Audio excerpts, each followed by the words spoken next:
And we are now live. Good evening, everyone, ladies and gentlemen, fellow gamers. This is DrFeelGood here, and this is the first podcast of a segment I like to call Philosophy. And tonight we're going to talk about the innovators versus emulators, and being innovative versus being, imitative.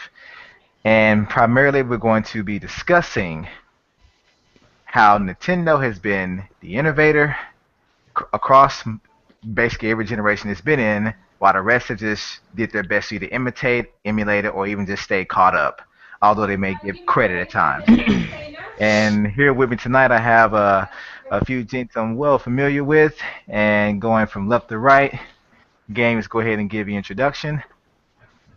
Hey guys, Games Pros and Make a Gamer Man, whatever you like to call me. How's it going? That's it. Wow, that's like I think I've heard better, but I'll accept that from you, Games. All right, next up we got Gordon. Go ahead, man. Hey guys, I'm glad to be back. It's my second podcast for you guys, so should be fun. All right. And next we got Kaiser. Hello guys, glad to be here to discuss this interesting subject. All right, and last but not least, you guys should all know this, man, the king of logic. Go ahead, Zen. Yo, good night, ladies and gentlemen. What's going on in Zendo? The Zen Gamer here. Gonna talk some generations and innovations with you guys. No imitations. Let's get this thing rolling. Hey, I like that, man. You got a little smooth thing going on. Anyway, okay. First up, we're gonna start not at Atari. We're gonna start at the NES. Now, of course, we all know that when it comes to the D-pad, it's basically synonymous with the Nintendo pad or the NES gamepad. So in that case, and speaking about this, I mean, we all know they patented that, and no one has ever truly came close to it or actually built something better in terms of a D-pad. But there are a few, good Mensch out there. I mean, there really are. So, what's your guys' take on the NES and starting out with the gamepad? Oh, I'm sorry, the D-pad. And I will let go ahead and go first, Kaiser. It was a really good innovation at that time because all were more accustomed to the controls of the Atari, the joystick that Atari had, and one button. So when Nintendo came with this controller, it was really innovative. I mean, you have the D-pad to move the character and two buttons to do more actions. It was really the peak of the innovation at that time, and Sega tried to really get into the competition too, but failed with its first console. All right. Anyone else? No one? I don't really know all the other consoles that were around at that time, but I mean, just sort of looking back at the sort of joysticks and your sort of arcade pads and things, going to a D-pad allows you to, sit back more comfortably on your couch or just sort of generally, sit without a table or anything like that. So I think D-pad as a whole allowed, gaming to move away from, being stuck at a table or a desk and actually being able to have a controller as we kind of know it now. Okay. And what about you, Games? D-pad is God in fighting games. You say it's God in fighting games? Yeah, it's because, you actually had to do things with it, and yeah, ignore the Spanish. But the thing is, shut up. All right, but the thing is, for real, it's just the D-pad was really nice. It was nice and smooth, especially Nintendo's, because it was probably the smoothest out of like all the D-pads I've seen so far, or felt. Like especially if you can basically see a huge difference when you have a D-pad, from NES and to a PlayStation. It's very different from each other. But the D-pad really did a lot. It was really, the first step in basically the controls of what controllers would use now. Now every controller has a D-pad, but some are not that good, some are good. But Nintendo's always impresses me on the gamepad and on the Pro Controller, and even on the Wiimote. The D-pad's always really just it was a great first starter for gaming. It was just that great first control instead of using a joystick like everybody was using like arcade and stuff. So I really like that. So basically, an invention that has withstood the test of time 30 years later. Yep. That's Nintendo for you. Forward thinking. I don't think. Did they 31 actually years invent later, that, it though, or still did they works. perfect it? You said what now? Did Nintendo actually invent the D-pad though, or did they just perfect it? They invented it. They held a patent on it for like years. Oh yeah, Yeah. I know they had a patent on it, but I wonder if it was a patent on theirs or if it was completely. No, I think it's a patent on theirs because have you noticed that no one else makes D-pads as well as Nintendo? What's up?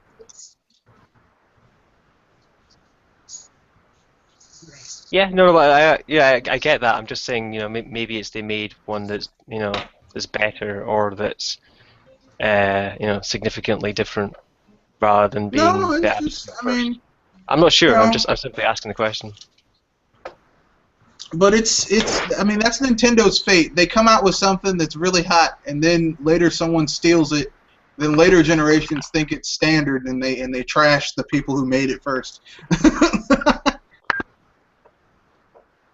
I have to admit that is completely true. That's the story of Nintendo. And Zen, you got anything you want to add? And before you go, Zen, let me go ahead and introduce the guy that just walked in, the one and only Mr. Red Fox. Hello. Red? Oh. Hello. I would have been here sooner, but our wires got a little crossed, but it's okay now. Yeah, sorry about that, man.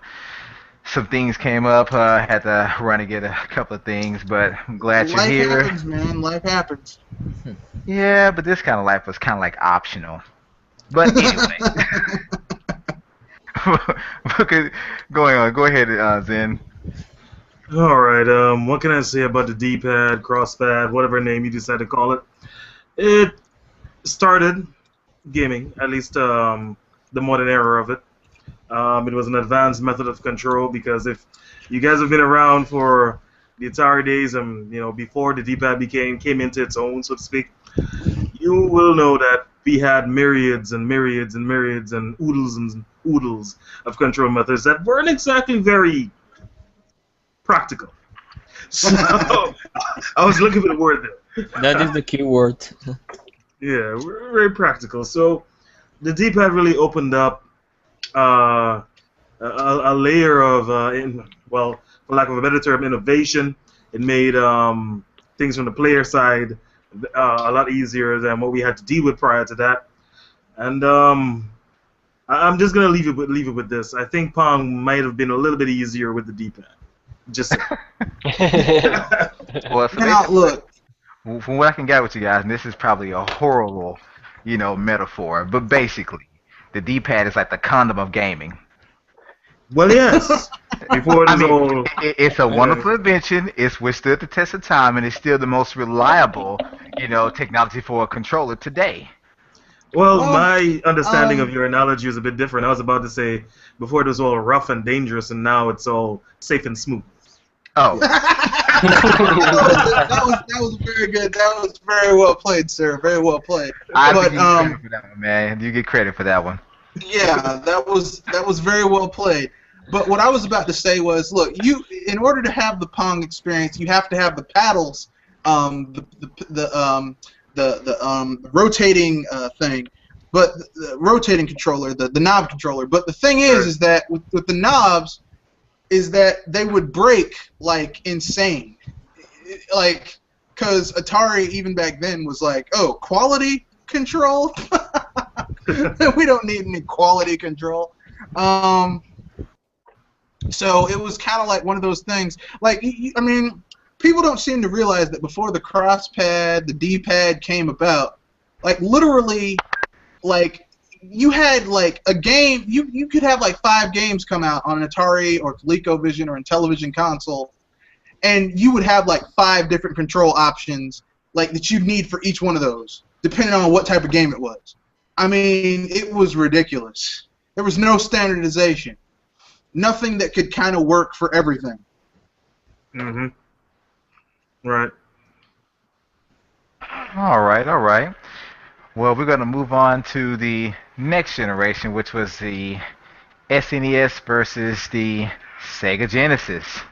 And to me, the shoulder buttons on the Super Nintendo controller, they were also very innovative, and they still had that trusty D-pad, which the Genesis controller's D-pad really could not compare.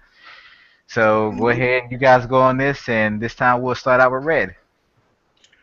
Well, I could think of only one game that could really illustrate this. It was the hallmark fighting game of the 16-bit generation. And no, I'm not talking about Mortal Kombat. Street Fighter 2.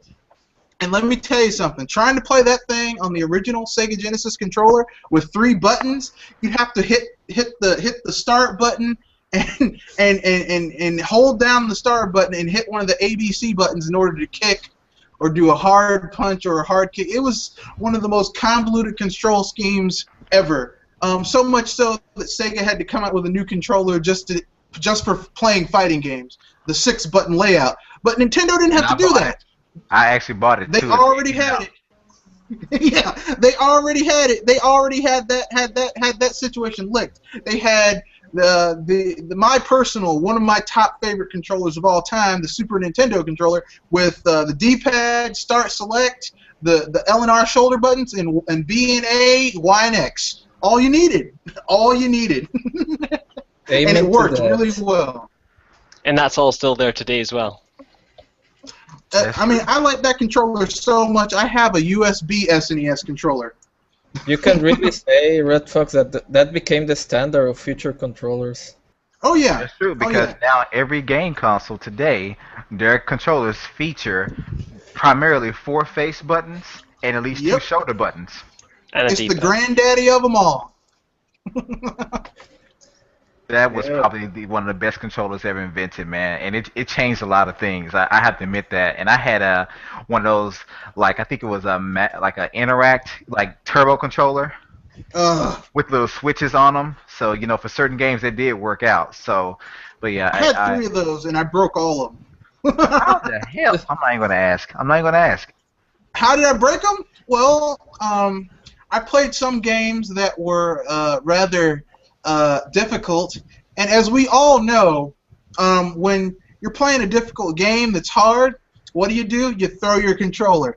But these things weren't made by Nintendo, so they didn't have that. They weren't made of Nintendoite, that stuff where you could throw a controller and it would just pick it up and it would keep on working. No, these weren't like that, so I broke all 3 of them. Wow, man, I'm sorry. It's the reason today I don't even use third-party controllers for Nintendo systems anymore, except for my Wavebird. But other than that, the Wavebird's not third-party. Not really? The real one. No, it's not. That's actually made by Nintendo. The proper Wavebird was official. Officially sanctioned. Yeah, well, my Wavebird, I got a white one from, ironically,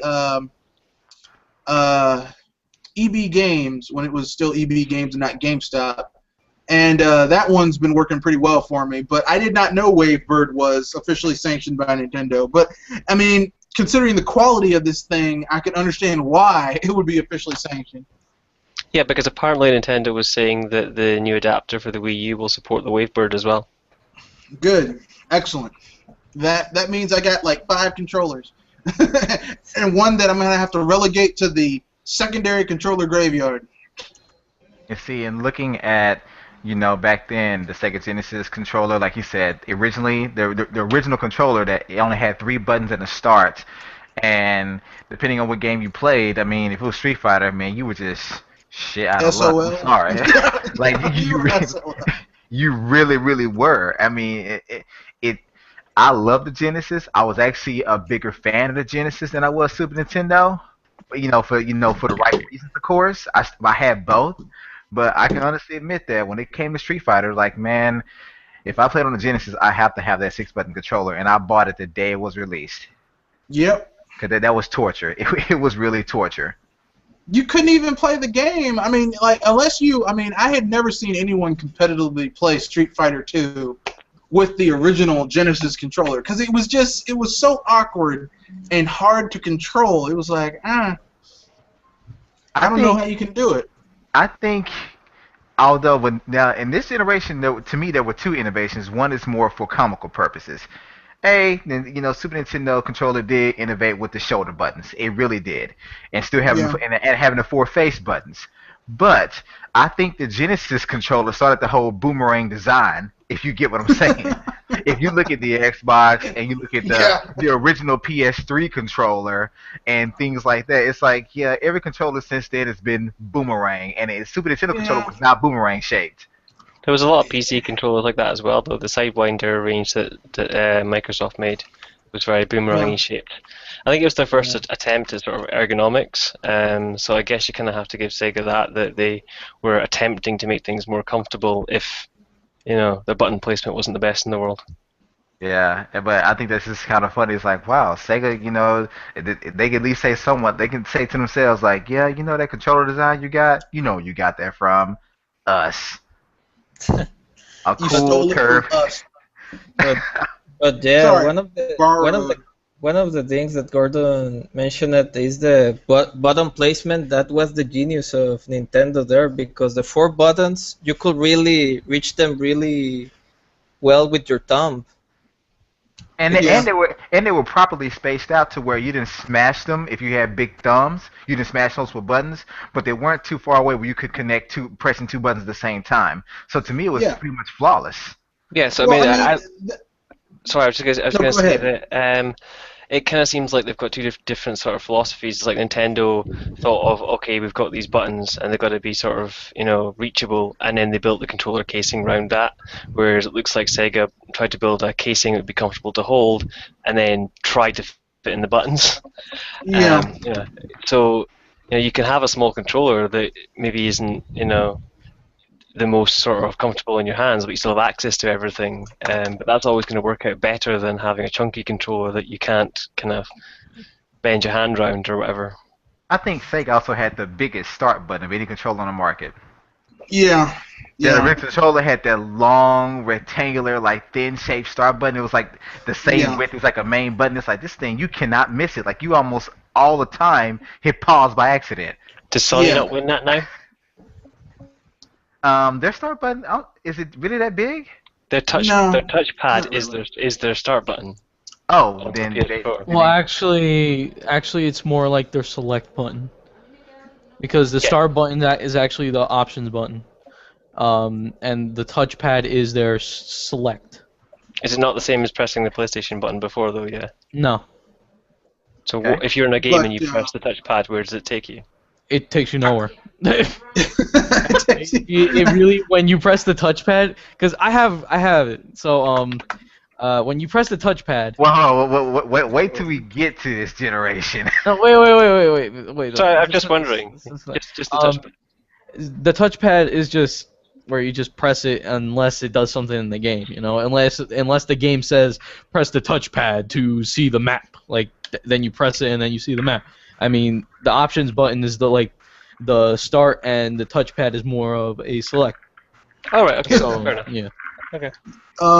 But getting back to the SNES controller, I will say this much about the SNES controller: the button spacing was perfect for the games that were on that system. Like when you were playing Super Mario World, it was so easy to hold down the Y button to control your running, to have your hand on the B button when you got the cape feather, so you can control your jumps, your falls.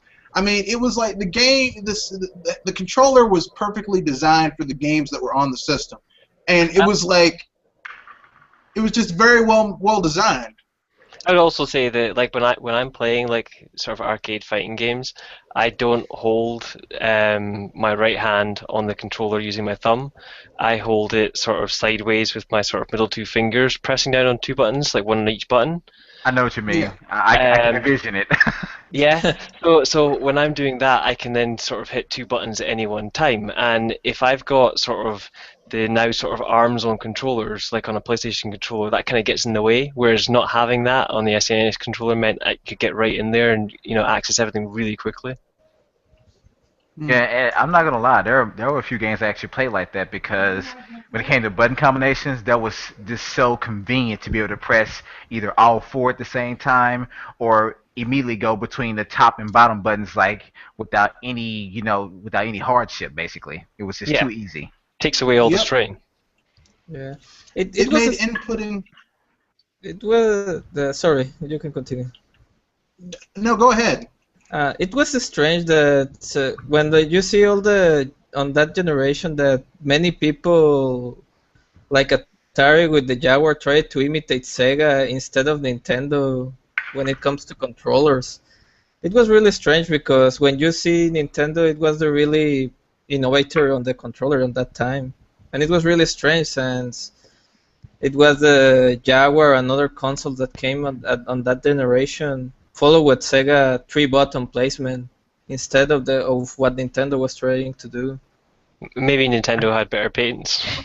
But you know what though? I still wonder. Like we all know, every controller today, has a kind of boomerang shaped design, and it's pretty much three dimensional. I mean, it really is. But controllers back then were, especially the Super Nintendo controller, it was just flat. It Yep. was a flat controller. It's like, and even then, I considered those controllers comfortable. I never had any issues playing Oh games. yeah. But so why hasn't anyone ever thought to go back to that? And to me, the closest thing I can think of is the now current gamepad, which we'll get to later. But as far as it's like back then, that controller was just completely flat on the bottom. There was no curvature Yep. and things like that. It was just a flat rectangle in a But I mean, sense. I'll be frank with you. I still, as I said earlier, I have a USB controller that's in the shape of the SNES controller, and from what I was told, from how they make it, they take old SNES controllers and just put the stuff in there and convert it, and that's how they make it. But I can tell you right now, I mean, a lot of people are saying the ergonomic design of the shape. Really, I mean, that controller is still very comfortable in your hands. I mean, it's still very. Everything is reachable. You hold it in your hands. I mean, like, if you're used to console gaming, it's still very accessible. Now, if you're into arcade gaming, you might need a arcade stick, but I mean, it I gets don't the know. job done. Yeah, I get that. I think it depends on the type of games you're playing. Yeah. In today's generation, where the highest sort of selling games out there are shooting games, these controllers feel like guns in your hands. Having Man, those Oh God. having those ergonomic, it's like holding a gun in your hand with a trigger on the end of it. That is what they're putting in your hand. Yeah, So, but we and all know who started that. you know, so so yeah, the that's the way that touch-up. it's Yeah, went, and now your bigger casings as well allow for rumble packs and other sort of add-ons and things as well. But Yep, you but know and we the what? all general know who shape, started that. the general shape comes down to a gun, I think. And see, I'm glad you brought that up, Red, because I didn't even think about this. But if we're thinking the same thing, you're right. The Super Scoper. Well, I was gonna say in terms of a controller, an actual controller that looks like a gun, and feels kind of like a gun. I was gonna say the N64 controller. Oh, I see what you mean. The set a Because button. the Z trigger that you use to shoot people with. I mean, Yeah. come on, And with a rumble pack. and that's a Oh, perfect segue into the next generation because I remember when they first announced this controller and they showed it, people were looking like they were thinking like, what the hell is that? Like, why does it have exactly. three prongs? But Nintendo explained that, oh, for simple games, you can just use the D-pad, the left prong, and then the far right prong. And then for games so like an analog, whatever, like GoldenEye, you have to use, the middle and the right. but you had multiple options for play styles Yep. according to the game. And Well, people didn't think it was anything at first, but then once it came about, it was like you couldn't imagine playing any other way.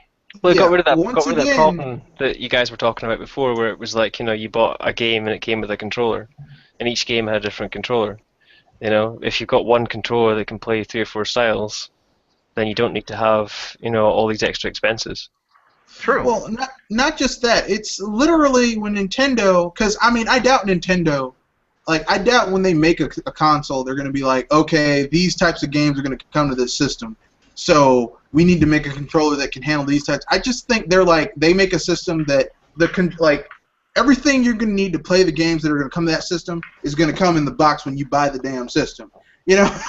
Like they're not gonna give you like, well, you better buy this control. You're gonna need a mouse with this. You're gonna need this with this. You're gonna need the Super Scope with this. I mean, generally speaking, everything you need to play the game you're gonna get day one when you get the system. Aside from the Well, yeah, but what I'm saying is that they're always thinking sort of to their backwards or their other styles. So if you look at sort of the NES, you've got your D-pad and your 2 buttons. Then you go to the SNES where you've got the 4 buttons and the 2 shoulder pads. But it doesn't mean that they might not make a game that has the controls of the NES, because you can still use just A and B in the D-pad. And then you go to the N64 and you've got your 2 shoulder buttons, your D-pad. You can play SNES style games and you can play 3D World games. So they're always carrying that forward, and that's where it allows for greater spans of types of games and things. You want to know? The thing is, though, since we're talking about imitating and all that stuff, you want to know who all of a sudden started putting analogs in their controllers after, I guess, a year or 2 years after they launched their system? Sony. Well, yes, I was going to say their name starts with an S. Thanks for ruining the spoil. Well, I mean, look, man, I've been gaming for 20-some years. Man, I don't care how many you've been gaming, man. Screw you. Their controller. Well, let me say this to anyone out there listening: we are not bashing any other consoles. We're just mainly, bringing to light facts that Nintendo has innovative features that others merely imitate or emulate. But continue. Because trust me, I love the PS1. But the thing is, they started once they. The thing is, when Nintendo came out with the analog stick, right? The first ever way to even go into 3D gaming, right? You had the analog stick, and then Sony launched their console with just basically SNES controller with 2 additional back buttons. Yeah, with 2 extra back buttons. But when they saw the success that the analog was having and actually the way it was going, they just all of a sudden were like, put analogs in there. They made a new controller, they put analogs on it, and that's how it basically started. And that's how we got the DualShock, people. Yep, that's how the DualShock basically came to be. So that was basically their way of like, haha, now we have dual analog. You only have one analog. Like, I don't give a frick. But it is interesting. It is interesting that they went dual analog, because that did sort of change the feel of how you played. I mean, because when you played on the N64, you had the choice of either sort of moving about or but sort the thing of is, aiming your gun. You want to know what was your second analog though? Basically the D-pad. Because no, but not even that. Because actually, if you look at the N64 controller, it actually had 3 sets of directional controls. It had an A button, a B button, and it had C directional buttons. They were yellow. Yep, the C directional buttons. Yeah, I forgot those. And the D, even with all that though, it wasn't smooth to be able to control moving about and aiming your gun at the same time. 2 analog sticks made that a hell of a lot easier. True. Well, that's true. That's not the only innovation they brought, though. They brought also the Rumble Pack, which they then PlayStation eventually copied in their DualShock. Yeah. Oh yeah, sure. And I'm not saying that I'm not saying that they didn't take ideas from, but we're talking about innovate and imitate. So yeah, they imitated an analog stick, but they innovated that idea forward. It wasn't a straight copy. They did take the idea forward. Correct. Well, yeah, I will say they innovated. Excuse me. Go ahead. They innovated on a stolen idea, basically. Yeah. Well, I will say they innovate. I will say that Nintendo innovated something that everyone tried to copy in the that'd be 3rd gen for Nintendo. Or if you're going with Nintendo, they invented, so they invented the analog stick. PlayStation innovated on it. What I was about to say was it wasn't just. See, the thing is that their controller wasn't just a Me Too. They created that controller specifically for a certain type of game, and that was to take make a 3D platformer. And the N64 controller, in conjunction with their 3D platformer that revolutionized the 3D platforming genre, period, it's become the basis for all other 3D platformers, was Mario 64, which that system launched with that game. And when that game, like, people who were, because I'll admit, I was one of those people that saw that controller, was like, there's no way in hell I'm going to be able to control a game with that controller. And then I played Mario 64, and I was like, I get it. It basically, and everyone copied that. I mean, we had lots of Crash Bandicoots and Gexes and Spyros, and what was the other one? That might be all of them. That I all love that saw generation. what they all did, and they was like, oh, we got to do that too. But that was great. Like, see, the problem I have is if something's a direct copy. So if you take like Tomb Raider and you turn it into Uncharted, that's just putting a guy in Tomb Raider, right? That is just copying.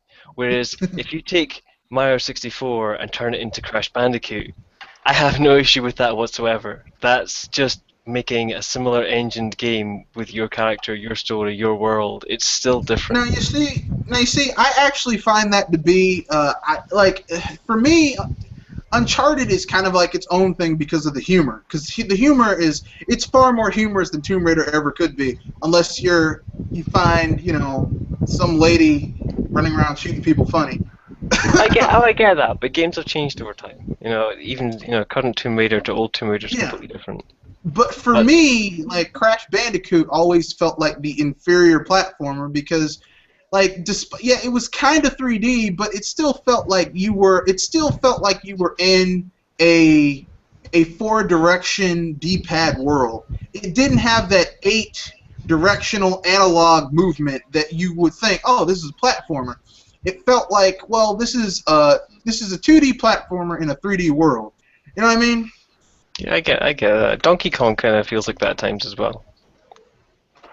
And that kind of, I was like, if you're gonna try, really try. Don't just like, well, it looks kind of like a 3D platform, but I mean, Crash Bandicoot was fun. It was very, very fun, and it could really, it really added a lot of those frenzy levels where you got chased by stuff was cool too. Yeah. But I think sometimes though, I wouldn't say it was directly intentional that a company is copying another company. I think they're just making their own thing. And if Crash Bandicoot is what it is, and you enjoy that story and that character, who's to say whether they copied, were inspired by, or whether they completely created something different? Companies can come up with the same thing without even seeing each other. And I can totally agree with that. What about you, Zen? What are you talking about again? Are you playing Mario? Mario Kart 8. Zen, I'm gonna ask you this one time, man. Just one time. I want you to be honest. Are you playing Mario Kart? No, I'm not. Are you? Is the Wii U even turned on? Just to check, I'll check. Hold on. Yeah, yes, it is. Are you on the main screen? He's not. No, he's not on. He's not on Mario Kart. Okay. Well, go ahead. We're talking about the innovations of the Nintendo 64, as far as the Rumble Pack and the analog stick, the faceted controller, and of course, true 3D gaming, which is like Mario 64. Yeah. All right. Well, to start, the analog stick and the 3D design of games from that point going forward, and when you combine them, I mean, it opened up a lot more freedom, give you a lot more freedom. All the additional accesses that you actually had at that point in time. I mean, hell, you can actually go diagonal now without having to wonder how much of up and right, for example, you had to press. Right? You can just do that. That was actually an option in and of itself. It wasn't a combination of two others. So, I mean, that might sound very simple, to gamers of this day and age, but that was mind blowing back then. Um, One little story I will add about the N64 controller is that I have a little cousin. At that point in time, he was, I think, 5 years old, and he said when I originally got my N64, he said I want to play with the spaceship controller. So I'm like, the spaceship controller. Oddly enough, I didn't get it, but the following week I did because I happened to be watching one of the original Star Wars. I can't remember which one, and the thing really does look like an X-wing looked at from the top, from above. So That is true. So I'm like, yeah, that's what he meant. It's like, this kid is smart. So, so yeah, the spaceship controller with the 3 prongs and all that. Hell, even that can be considered an innovation because I think it was the first one that had 3 prongs, right? So. Yep. Yeah, and if you really think about it, one of the games that came out on the 64, I think they modeled the game after the controller because the R-Wing and Star Fox. If you really think about it, it looks like a damn N64 controller. But not just that. Yeah. Remember, one of the launch games for the N64 was Rogue Squadron. That's Yes, true. it was. Yeah. And that was a Star Wars game, and a damn good one, too. So, I mean, everything when you combine that, the C buttons never really got too much use from me personally. Mario 64 was one of my first games played on the N64, and it was just camera controls, right? Which was revolutionary. Don't get me wrong, that was revolutionary as hell. I mean, I could change my camera angle. What the frick? I'm coming from an era where, hey, this is the camera angle, deal with it or get off. So, Although at You don't like that it? Leave. at that time the camera controllers were a little clunky still, but it was really innovative. dude, I mean, think about it this way. Let's pretend for a second you can survive without air, and all of a sudden a dude brings you into a room with air. It's like, you do breathe. It's yours. You're like, whoa, this is mine? I can do this? So, as archaic as it is now, it was mind-blowing then. That's what I'm trying to say. Get into the point in time where I finally got GoldenEye 64, and we start using the C buttons to look up, down, and strafe left and right. That took some time to get used to. I want to be honest with you because it was the first time in my personal experience that I had to consider my point of view, my perspective, as well as my movement at the same time. I had to double task, and some part of my brain was really, really underused, I guess, because that was a bit hard for me to get accustomed to. But once I did, of course, like everyone did, you became a master, right? But I mean, that in itself, it was mind-blowing. It was really good. So we got 3D worlds, open world. Well, not really open world, but you know what I mean. We got first-person perspectives, even though it wasn't the first time it was done. But I would say it took a step closer to mastery during this era, during this generation. We've got additional axes opened up. We've got, multi-layered controls in terms of not only just your movement, but your perspective as well in certain games. We've got the return of the shoulder buttons. A, B is back. The crosspad is back. But now we got the Z button, this additional button back here, which is like a trigger. I remember hearing that. You guys were talking about that earlier. And it feels so natural to push that button, man. It feels so natural to push that button, man. I have no expertise in firing weapons, but when I originally pulled that trigger, it felt natural. It felt like, yo, this is the way it's supposed to be. I'm never going to press A or any type of surface button again to shoot. This is the way it's going to be for me from now. I mean, that was the de facto moment, right? It was like, yo, this is it. But we're never going back. Right? Or if you do go back, then it's a step back, right? Then we get to the Rumble, which wasn't built in, but I believe it was the first.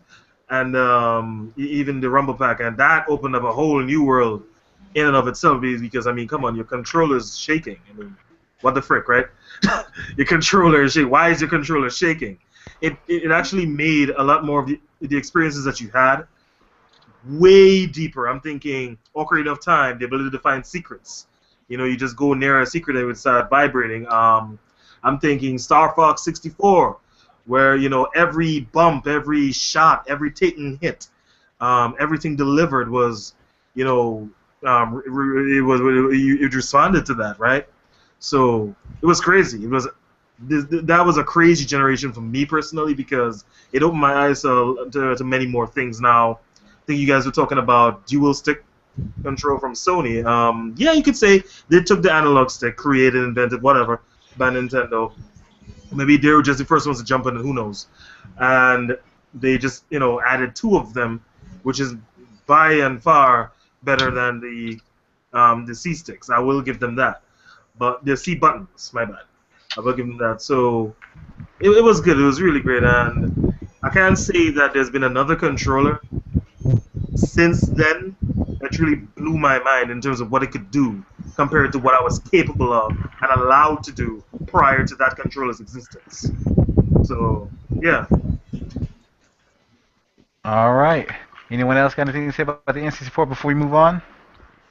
Well, it was really one of the most innovative controllers of that time because it started the how you could play well 3D games. Because around that time, well, Sony had made some experiments, and also in the SNES era, there were some experiments with, for example, Star Fox and other games. But it was on the N64 with the analog sticks when all really started to make it feel better with the 3D games.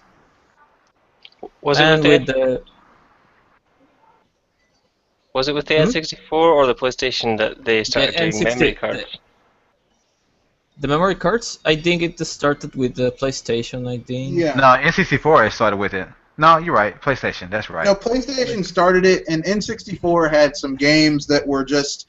The memory was so big that, like, you could use a memory card. You needed a memory card for it. Because I remember I had, like, two games... Actually, I think it's through a cartridge. Yeah, but no, you could. There some games it wasn't enough on there on the cartridge. It couldn't hold it. Yeah, but I had like two games. You had to have one.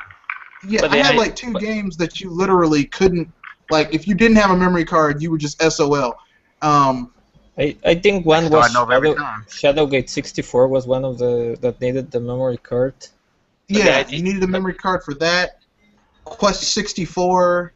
I know Madden 2001 I think needed it or something like that. Yeah. But the idea that you could get a memory card and even if you sold the game and bought it years later or went to a friend's house and could carry your save, it's kind of cool. Unless your memory card was stolen or lost. Or corrupted.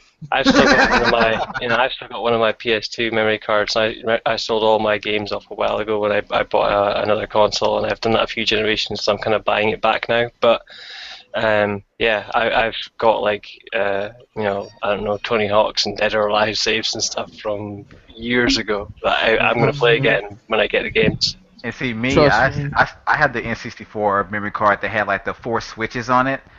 It's like memory bank 1, 2, 3, and 4. I think it's like 8 meg. SOB. Yeah, I said I'm not gonna be dealing with 4 and 5 cards. I'm gonna get this one card that has the 4 banks, and we're good to go. I had one for fighting, one for like I think 3D games and something else. But yeah, I will say this though, which is something I forgot to mention: the memory card. Right, you can plug that bad boy back there, and you had the ability to save, dude. I will share this with you. I played and beat Gauntlet 64 without a memory card. I was about to bring that up. I had Gauntlet. The reason I got a memory card was because I got tired of leaving my system on for so long, and my mom would come into the basement where I had my stuff and turn it off, and I'd be like, "Oh, dude, man, you don't know how to do it, man. You don't know how to do it. Freaking Duke Nukem, dude. I tried to beat that game so many times, but I would always take the system off and get tired. Then I said, you know what? To hell with it. I'm leaving this bad boy on. I'm going to continue tomorrow. I'm going to keep doing that until I beat this game because it's very possible, even without a memory card. So eventually, at that point in time, I had a lot of people in and about the house, mother, and all these other people. And one of them would usually take the system off. So that used to piss me the hell off because the little red light at the front of the N64 would clearly indicate that the thing is on. So I'm like, okay, I'll play your game. I took some masking tape. I was just going to say that. Yep, I put it over the front of the light, took a black marker, and then colored it black. So I had to layer it up because the light was still shining through one layer, right? So I had to layer it up and it looked like it was off, right? So that's how I beat Duke Nukem 64, dude. That's how I did it. And, those were. I was like, for all those people listening, this is when real obsessive gaming was born. Oh yeah. That if you didn't have a memory card, folks, and believe me, it wasn't necessary, but some games you either had to keep starting over, or you had to learn how to keep it on. Yep. Memory cards. I beat Shadowgate 64 without a memory card. I remember that. Yeah. I beat Quest 64, one of the 3 only RPGs on that system, because I was an RPG maniac, and it's hard to go from the SNES to not one that doesn't. Quest 64 required a memory card? Yep. Memory cards right now. Put me down on the record for saying this because, I'm not who I used to be in terms of gaming, but I will say back then, and I will say it now. Put me on the record for saying this. Memory cards are for pansies. Okay? You want to be truly hardcore? You're gonna sit there and you're gonna beat this thing. You know what? You keep saying that and pay a high electric bill, but listen, it's just like this. I have memory cards from the PS1. My N64 one's like, I don't know where the frick it is, man. But it's like I also have my GameCube one and my PS2. All right, my PS2 one I keep in like a safe because that has all my, of course, Kingdom Hearts save data on that. So I keep that in a safe. And basically, my GameCube really just has a lot of Sonic Adventure, Metroid Prime 2, and what was that other one? My Melee save data. So that I just keep that there, because if anybody takes that, well, I'm screwed because I have like what, at least 500 hours on Melee.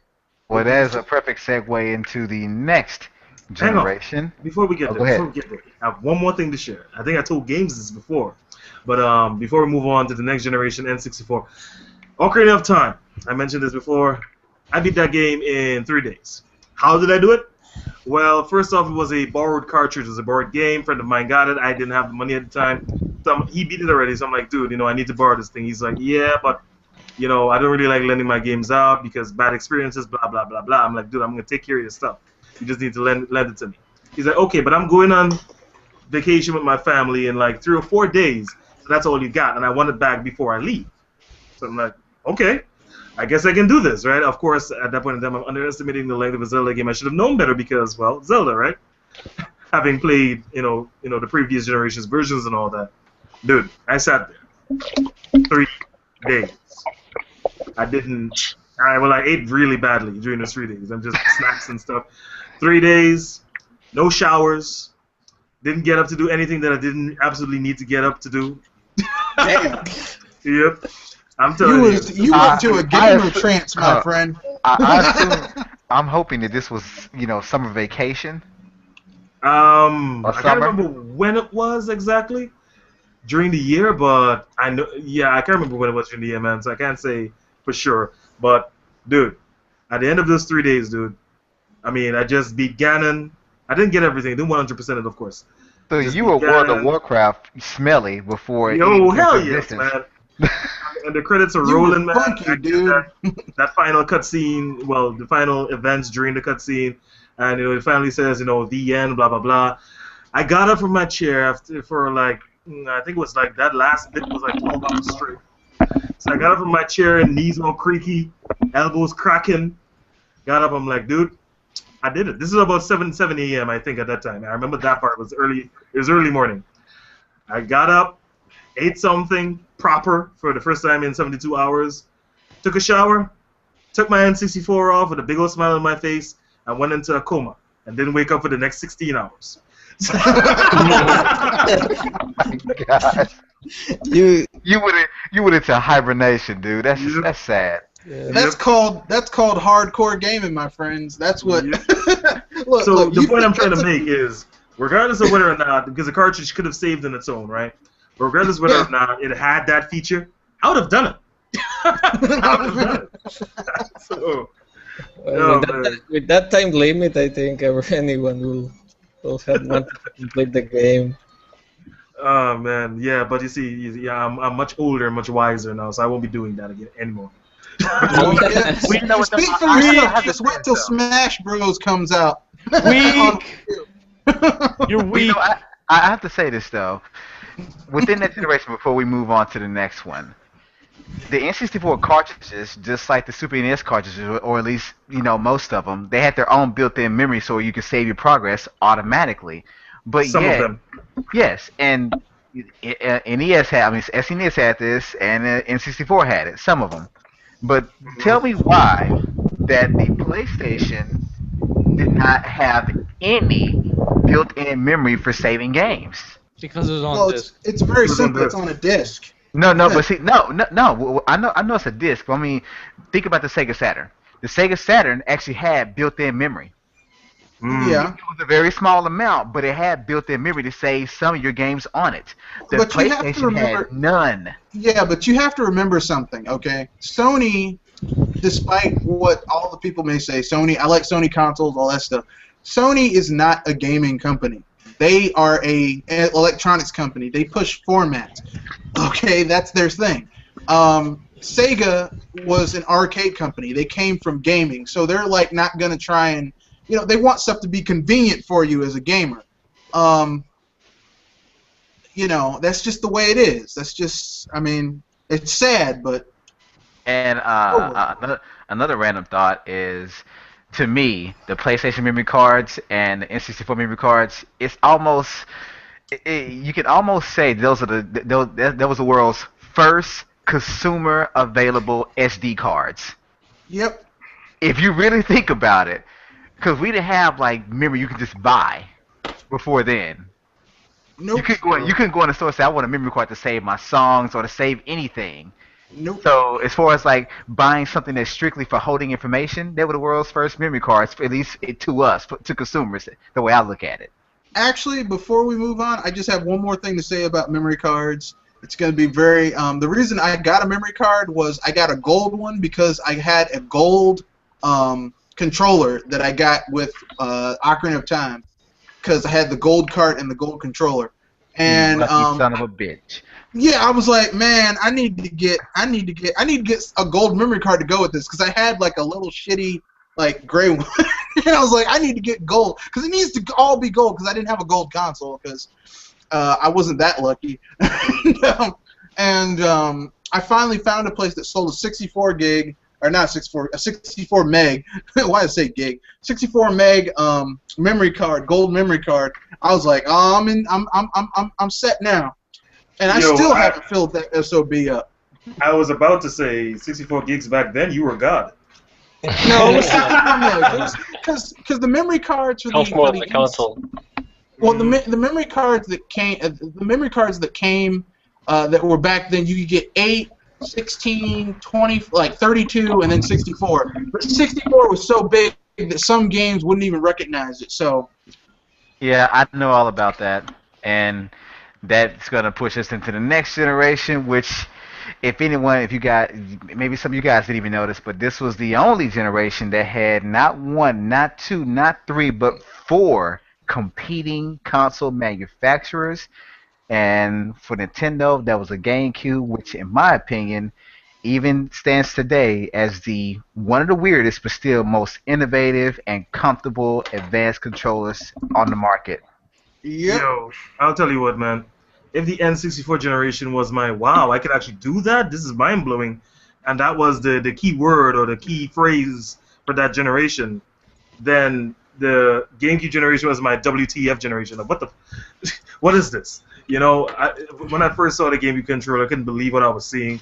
The big old A button, I was like, why is it so big? That was one of my thoughts. And then a small red B button, and then the two like oblong and curved, looking like miniature Genesis X and controllers. Y. X and Y. And then they A, had the B, X, and Y. Then they had the Z button underneath one of the triggers.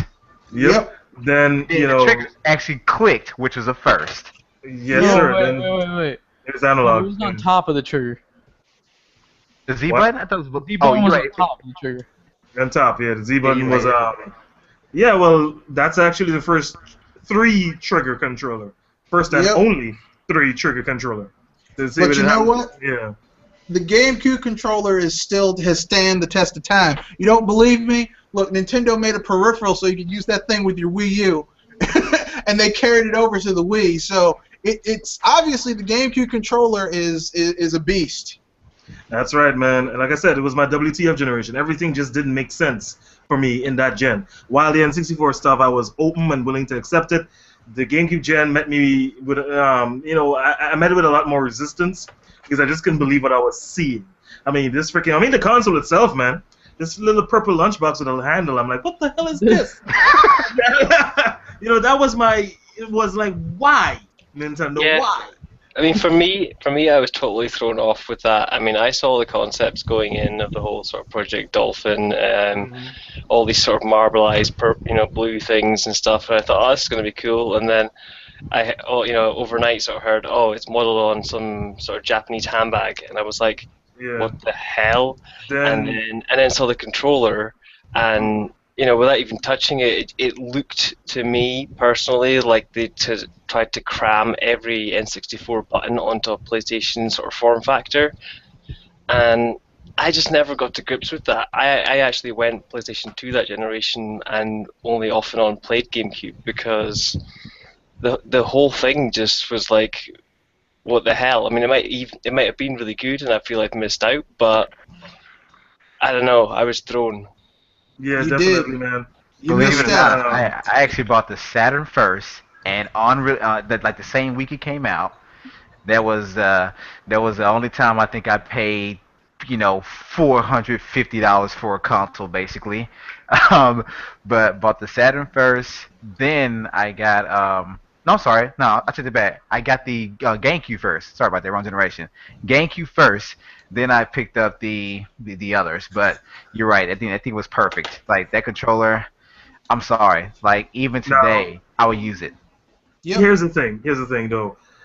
Back then, I didn't have not nearly the amount of internet connection or access to the rest of the world as I do today, right? If you told me that today, now, this year, or whenever, that I'd be sitting here talking to gentlemen hundreds, possibly thousands of miles away from me, and speaking to them as if they were in the same room, I would have laughed in your face. Because back then it seemed like an impossibility. To get gaming news, we either had to rely on magazines still. I mean, for us, we were a bit slower than the rest of the world, or at least the USA proper. Or we had to go to something called internet. Yo, shut up. We had to go to something called internet cafes. Yes, people, they actually existed. It's not an urban myth. They actually existed. You had to go I to read this everything place. in magazines up to probably a few years ago. Yep. You had to go to this place and share internet with 20, 30 other people who were at different stations. So it was there that I first saw the GameCube. It was there that I had a loud and very public outburst as to what the is this thing? When you tell me this is the new Nintendo console, but I hadn't gotten my hands on one for maybe a year or more into its life cycle. A friend of mine got his first. When I originally went over to his house, he showed me the disc. And it's a disc. I'm like, okay, it's disc now, but then it's this small thing. I'm like, what is this? Because 1.6 gigabytes, and yet it did more work than the bigger ones. Because at that time I'm accustomed to the PS1, PS2 disc sizes in a regular DVD size. So I'm like, what the hell is this small thing? What is this? Right? So I was way out of my depth. I was way out of my field. Before you continue, Sen, I want to just put an interesting note here that Nintendo really tried to put a DVD player on the GameCube, but because Sony had the patent on that, it will be very expensive to put the console on the market with that player. It wasn't so much it was going to be expensive. Nintendo was like, Nintendo would rather burn their house down than give Sony money for royalties.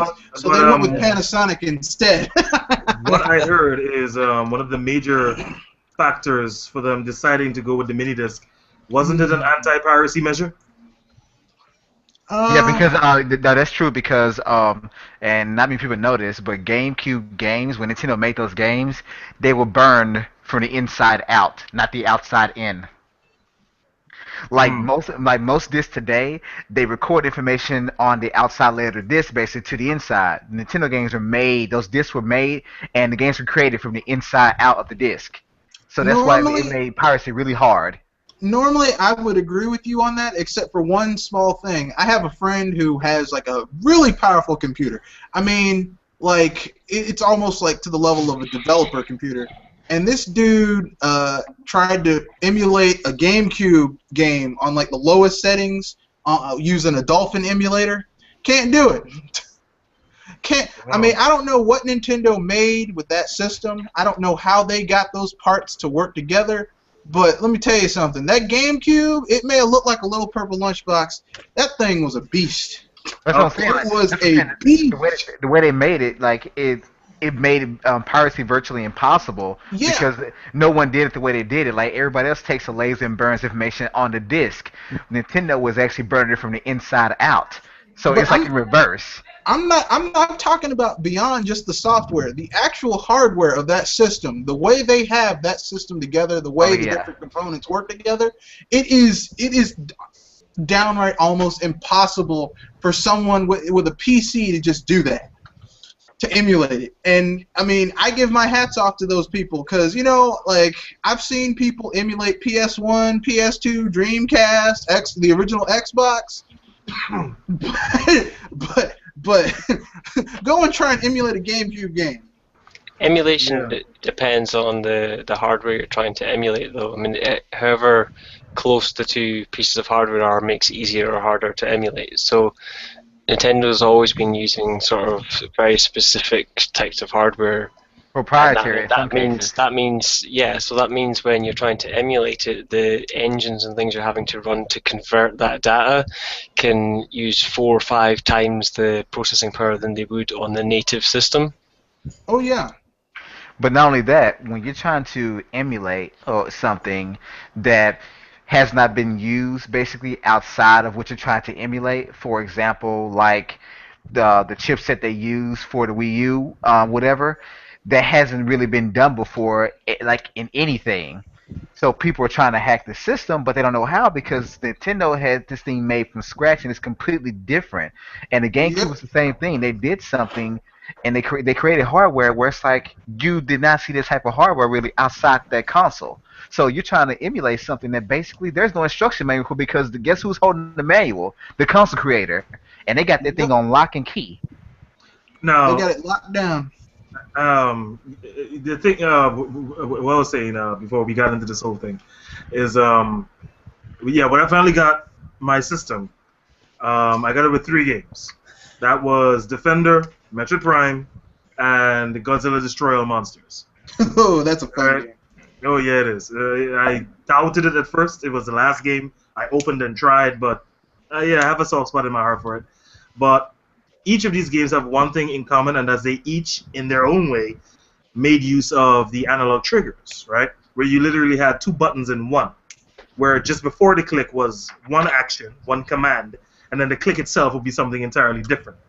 Yep. So that kind of blew my mind too, right? But I got it. It was less period of time for me to get used to it as it took me for the N64 controller. But yeah, I got it, and it was at that moment in time I'm like, yo, this is the way we going from now.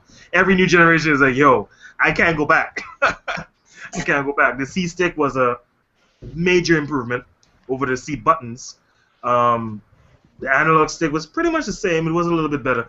The triggers, the analog triggers, the Z button, the positioning of the Z button particularly. I thought when this new controller did not have that third prong, that third center prong, I'm like, I'm not too sure about that because I've gotten used to this now. So where's the Z button going to be? On the shoulder? Nah, I don't like it. But then I got my hands on it, I'm like, yo, this works, you know? So it was very ergonomic in that sense. The big-ass green A button didn't bother me nearly as much as I thought it would because I thought I'd be trying to hit the other buttons and hitting the big-ass green red button. A button, my bad. So, you know, it didn't bother me nearly as much as I thought it would.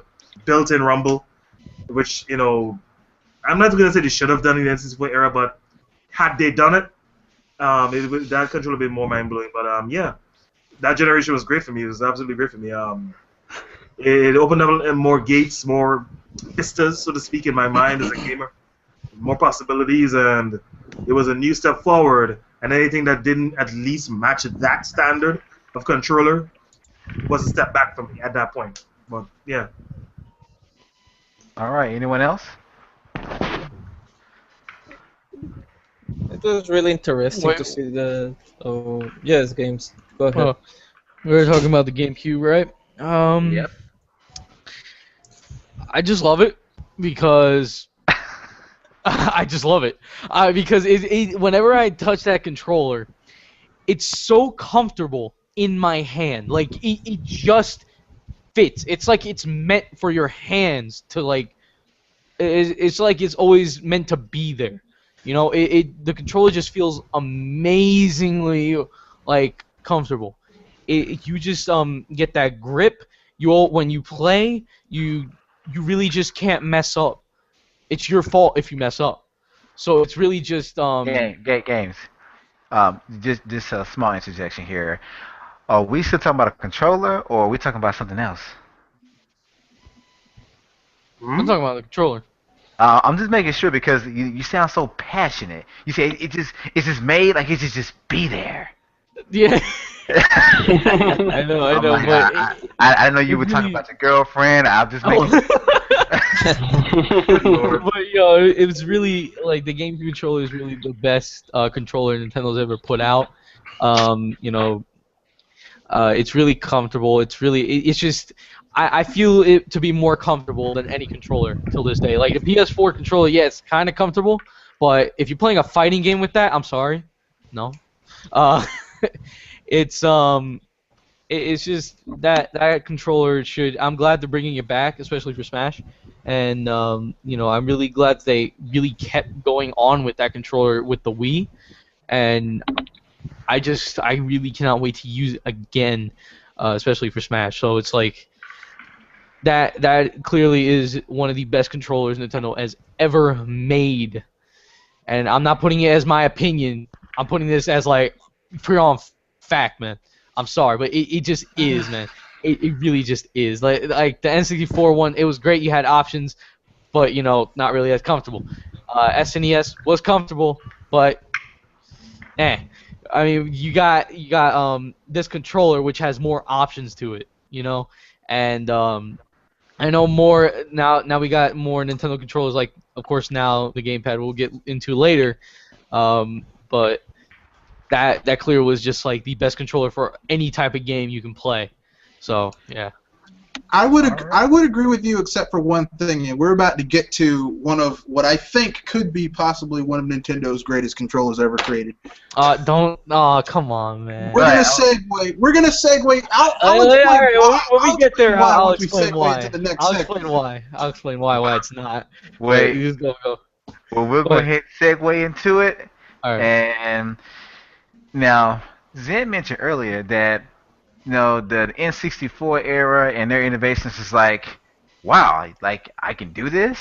And the GameCube was like, okay, WTF. Well, we're gonna put a spin on that because I'm pretty sure this is what Nintendo did with the Wii, which is like, WTF? Like you kind of ask yourself, like, what did you just do? Like, how did you take what we already had and go even further? Yep. And before we continue, once again, people, we're not bashing these others, but let's be real.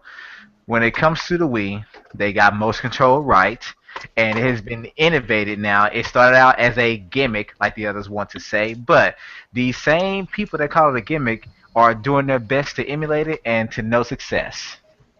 But I'll let I'll let Game start up with this one. Yep. All right. The Wii remote, great for motion games. It really changed the way you would actually play a game. It really did actually, because everybody keeps going like this will change the way you play it when it doesn't.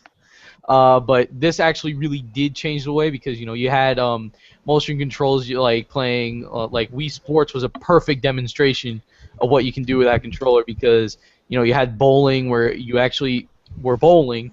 You had baseball where you actually swung the bat. You had all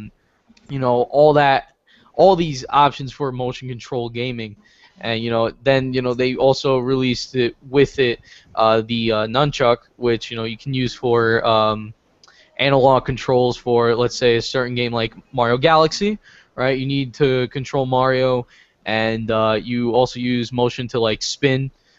So it was really innovative, which what you can do with a controller. But let's just say, to me though, it wasn't the best option for every game. It was good for games with like motion and stuff. I can, but you know what? Come on, In a sense, I can actually agree with that because here's why. Yeah. Because although I love the Wii remote, I just call it the Wiimote. I love the Wiimote. However, when it came to, let's say for instance, fighting games, those two buttons were not necessarily enough. And Right. even though you can combine it with with the nunchuck, and it had two more buttons, the C button and the Z trigger on it, even still, it just was not enough. So I do agree with him that not all games were built for that motion. I mean, for motion controls, or at least that particular controller. But I do give Nintendo props because they took a controller, something that, if you think about the typical parent that picks up a controller that their kids play with, I think it's too complex because there's too many buttons. But the Wii remote hmm brought back that simplicity of this is easier to work than your actual TV remote, even the TV remotes from Yeah. back in the 90s. Which brings me to another story I can share with you guys. Every other controller in the past, I couldn't play with my parents, right? Couldn't play with my mom, definitely not her, because they're as technologically inept as you can possibly get. I'm Hold on, telling you. but But- if you're going to continue down this road, does your mom watch any of your videos? Oh no no no no! I would say this in front of her, but she knows it. Oh, okay. She knows it. Yeah. But here's the thing. Wii Sports, the day I got my Wii, and I'm saying, hey, Ma, come see this. And then she comes over. Like, hey, we're going to play tennis. And I put the remote in her hand. And, she swings it and she gets it immediately. Now, this is the same woman, mind you, where, I tried to teach her some of the most simplistic games out there, that I could think of. And, I mean, love goes only so far, but, the gamer in me wants to smack you when you can't learn. Right? Because I can't stand seeing people do nonsense in a video game. That's a gamer in me, right? So love only goes so far, but I want to smack you when you're not learning. So it was a miracle moment for me personally, as a gamer teacher, quote unquote, to put this control in this woman's hands. All those failed attempts prior, and boom, magic. She gets it. She wins her first game, goes back for more, goes of her own free will, of her own volition, into bowling, instantly picks that up, wins her first game. I'm like, Jesus, yes, you finally done it. I've managed to teach this woman how to play a game, and she gets it. I'm like, this is a watershed moment right here, right? So she would ask me, she would come to me, say, hey, you got that tennis game? I'm like, yeah. Say, can I play it? I'm like, go right ahead. Don't even ask. Just pick it up, please. Yeah. We have to Well- give props to Nintendo about making it more open for other for other people to play the game, since a lot of consoles were not really that open for other type of for other players, for other people to get into gaming, and that is what the Wii started. I think Yeah. that's why they tried to call it Nintendo Revolution, because it tried to revolution more ways to play the games and include more people. That's right. That is absolutely correct. So, for me personally, that generation, that alone, that achievement alone, was enough to, to make me happy with it. But they went further. They put a sword in my hands, right? Took them a while, but they did it. They all of these other things. I was able to actually go out there and play tennis like I actually play tennis. I've not picked up a actual racket in my life. So, feed on that little tidbit of information. Neither have I a golf club or even a bowling ball, really. So, I was able to do things that I would not normally do in as authentic a fashion as possible as a gamer, and that was really good. For the first time in my life, I was interested in sports video games because I was always of the opinion, dude, you want to play sports, go outside, right? Why the hell would I want to play digital sports inside my house? That's just me. I know people love sports games, and I'm not saying anything against you, but if I want to play sports, I'm going to go outside and play sports, right? But I don't want to pay money to sit there and play digital sports. But for the first time, that reversed my opinion. I'm like, yo, sports games are actually kind of cool. But Which you is know an what, though, Zach? opinion I would never come to before. But you know what's so funny? I'm not sure if you guys have, or anyone listening, but have you ever tried to play a bowling game on a regular console? I You know, hard. like having to adjust the curve and where you want the ball to go with a D-pad or an analog stick. It is just completely frustrating. I have, but It's not in, really in an hard. actual, not in an actual bowling game. The only time I've ever played digital bowling outside of Wii Sports would have been Grand Theft Auto 4, where you had to, Oh God. yeah, go play. You had to carry your girlfriend out or whatever. You had to carry her to the bowling alley and bowl with her. Yeah, we would not speak of such atrocities. Continue. Hey, cousin Roman, come on, let's go out for bowling. No. Yeah. Now I will. Now, you know, Games Rosa, Mega Gamer Man, stated his con against the Wii. I say I'm pro. I think that the Wiimote is one of the most innovative, one of the most intuitive controllers Nintendo ever made. Like even the GameCube controller, once you got it in your hands, you had to play a game with the controller in order to really get its potential. The Wiimote, you put it in someone's hands, they immediately know what they have to do. No questions asked. They can pretty much make the leap in logic. Yeah, I understand that it's not good for fighters, but let's be frank here, okay? The age of the arcade style fighter, of like having like 10, 15 different fighting games on one console, and you could choose which one you wanted, is over. Those days are gone. Fighters, your arcade style fighters are only like at the most, and I'm probably being very liberal with this estimation, 10% of the market. 10%. I think I would have to agree with that. To be honest. Yeah, I'm gonna have Okay. to not. Yeah. Now, yes, it is. Yes, it is. Okay, No, look, back in the no. day, there used to be King of Fighters, That we still have. SNK. No, the thing is, we still have King of Fighters. We also have Blaze Blue. We have. Once every 3 years, Blaze no. Blue. Once every 3 years, Street Fighter. Well, we're getting tons of those, but I mean, come on. Guilty Gear? Street I think Fighter. what Rand's getting at is that if you think about the more popular games that people do pick up and purchase, if I was to pull out the top 10 games right now, not even just for sales, if I just do one for sales and one for popularity or whatever, can you even name 10 fighting games right now that even you or you can jump online and play with your friends that you know they have this game, like 10 fighting games, Well, and it'll be hard. My point being is that the age of you having all of these different fighting options. I mean, look, I'm going to use one of my favorite systems for fighting games back in the day was the SNES. You had Super Street Fighter and 3 iterations of that. You had Killer Instinct, Mortal Kombat, and those were the main ones. But then you had tons of other ones. You had King of Fighters, World World Heroes. Heroes, Final Fury. Fatal Fury. You had all of these different games that could scratch that fighter itch. Those games, those styles of huge amounts of games like that, you don't really have that huge variety anymore, or they come very a game here, a game there. You know, every 2 or 3 years, maybe 4 or 5 years, we'll get a new installment. Now, the Wii didn't really have a lot of fighters. You had Tatsunoko versus Capcom instead of Street Fighter and Super. What? It was great. That game was great. Yeah, Tatsunoko versus Capcom was damn good. And then you had. That's what I said. Tatsunoko versus No, you Capcom. you almost said Satcom. I noticed. Oh. Yeah, Tatsunoko versus Capcom, and then you had Brawl. I can't remember another fighting game on that system.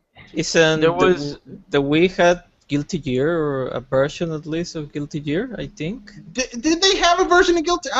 Maybe they did. I can't remember. But and Brawl. I mean, to be fair, playing Brawl with the Wiimote by itself was an object in frustration if you were playing against people who had game Here control. comes this guy. I knew he was gonna come in when he said that. Dude, the Wii remote turned sideways was God Yeah. for me in that game.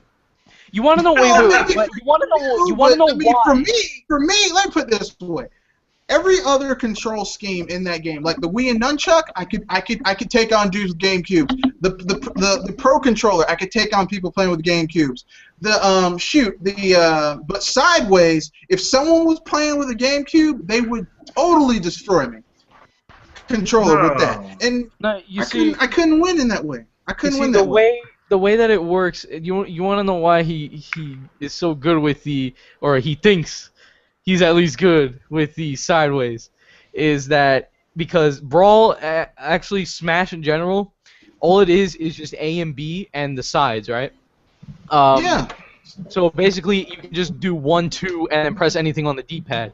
And anyway, jump is basically go up, and both trigger buttons are basically the block and your side steps. So both of them. So that means B would be the only trigger button there. So that would be your side step and block. So really, it's not really that, how could I say, impressive. I mean, it's kind of. Look, here's the thing. If that system worked for him, God bless him. For me, I was so used to the GameCube controller that trying to go to the Wiimote controller, even though sideways, even though that was like a throwback to the NES controller, it would basically be like someone putting Street Fighter on the NES and saying, "Now play it with this," and I'm like, I don't know what the hell. It's got two little buttons. But that's just me. But if it works for him, good luck. But there was a Street Fighter on the NES. Well, yeah, but that was, oh God, don't get me started on Fighter Street. I mean, but I do agree with you, because even though I did okay with the Wii remote turn sideways, I will admit that it was not horrible, but I definitely had my Waybear plugged in all the time because that was my preferred way to play. But the Wiimote on its own was not horrible. I even tried it with the Wiimote Nunchuck, and that still wasn't as bad. But I was just so accustomed to the GameCube that I didn't feel like learning something else to do it. Now, I will say this much though: Nintendo, in terms of motion control, Nintendo did it. They followed the two principal engineering concepts. And even though I didn't go to school to become an engineer, I had a single dorm room in a place where all the engineering and cinema students were dormed up at. So I hung out with a lot of engineers. And if you know anything about engineering, they fall into two camps: people who like extravagant ass stuff that doesn't work in real life, and then you got people who like to keep things simple. And let me tell you something: Nintendo kept the Wiimote simple, and it worked. I mean, you saw Sony and Microsoft try to copy it, and they tried to get all extravagant. Well, we can make it look like this, and it failed because they tried way too hard. Way too hard. That actually comes to my point of why the Wii Remote was actually really easy to use, was because it's simple. All you got to do is shake, and that's basically it for like motion games. That's why I really don't count it as like the best controller in Nintendo history. I mean, it was innovative. Trust me. God dang it. I mean, trust me on this though. It was innovative. It was really innovative. It was nice. It was like it brought the way of motion control gaming. I understand what you're saying. It was really good, what you're saying is that it's just not the right best control. What you're saying is that you appreciate complexity used in a way to make things easier, and I can appreciate that because you want a certain level of sophistication to your controller schemes. But to me personally, the true height of genius isn't just making shit complicated, because we saw that with the Kinect and the Move. But I mean, really, the true height. But the thing is, the way it goes is that yes, mostly the Wii was aimed after casuals, which is why it was so easy to do. Oh my God, you're still going with it. Look, I like the Wii, okay? I freaking had one and I loved it. What are you talking about? Normally, I would agree with you, except there's one genre of game that grew. That the best way to play this genre of game is with the Wiimote, and this genre is not really for casuals, and that's shooters. First-person shooters with a Wiimote and Nunchuck are the bomb. They That are depends. the shit. Well, I played no, the hell hold on. out of. I would say this. I do agree with that to an extent because I can say playing with that with the Wii Remote Nunchuck, it is fun as hell. But it is kind of it is kind of frustrating getting used to it, especially the movement of Yeah, moving and It's just strafing. it's just But kind once you of do, but it is fun as hell to play with friends it and use just that because someone always screws up with their aiming basically. it But just then it's always more kind of realistic. depends. It always kind of depends though on what game it is. When you say a shooter, because not every shooter is really good with the Wii remote. I've noticed. let me Black put it Ops, this way. like games like Call of Duty, uh, good with it. I Um, would say to an extent. Metroid Prime Trilogy Metroid Collection was good. The with the conduit. Wiimote, so much. The conduit was good with the Wiimote. Believe it or The not, problem of the, um, let You me want to know say what's just The yeah? You want to conduit, know the problem with the, the, Metroid? the You conduit know would show me that I just don't have that much skill in first person shooters. That's what it the showed the me. the problem with Metroid though, I I'm would not used to say first-person shooters, but I can play the conduit. let the me thing. just tell something before we All right, go further. The problem with the with some games with the motion controls is because the developers didn't apply it as well. exactly. That's true. Yeah, yeah. That's So true. It wasn't the remote's fault. It was just lazy ass developers were like, oh well, we can't be bothered to actually try and fit the control scheme to the actual And controller. Because I mean, look at Metroid Prime. I played that game on the GameCube, and then I have it on my Wiimote, the collection. I can't go back to the GameCube version. You want to The know? You want to Wiimote know makes why that game though? unplayable on the GameCube. You want to know why though? Because I play Metroid Prime every single time.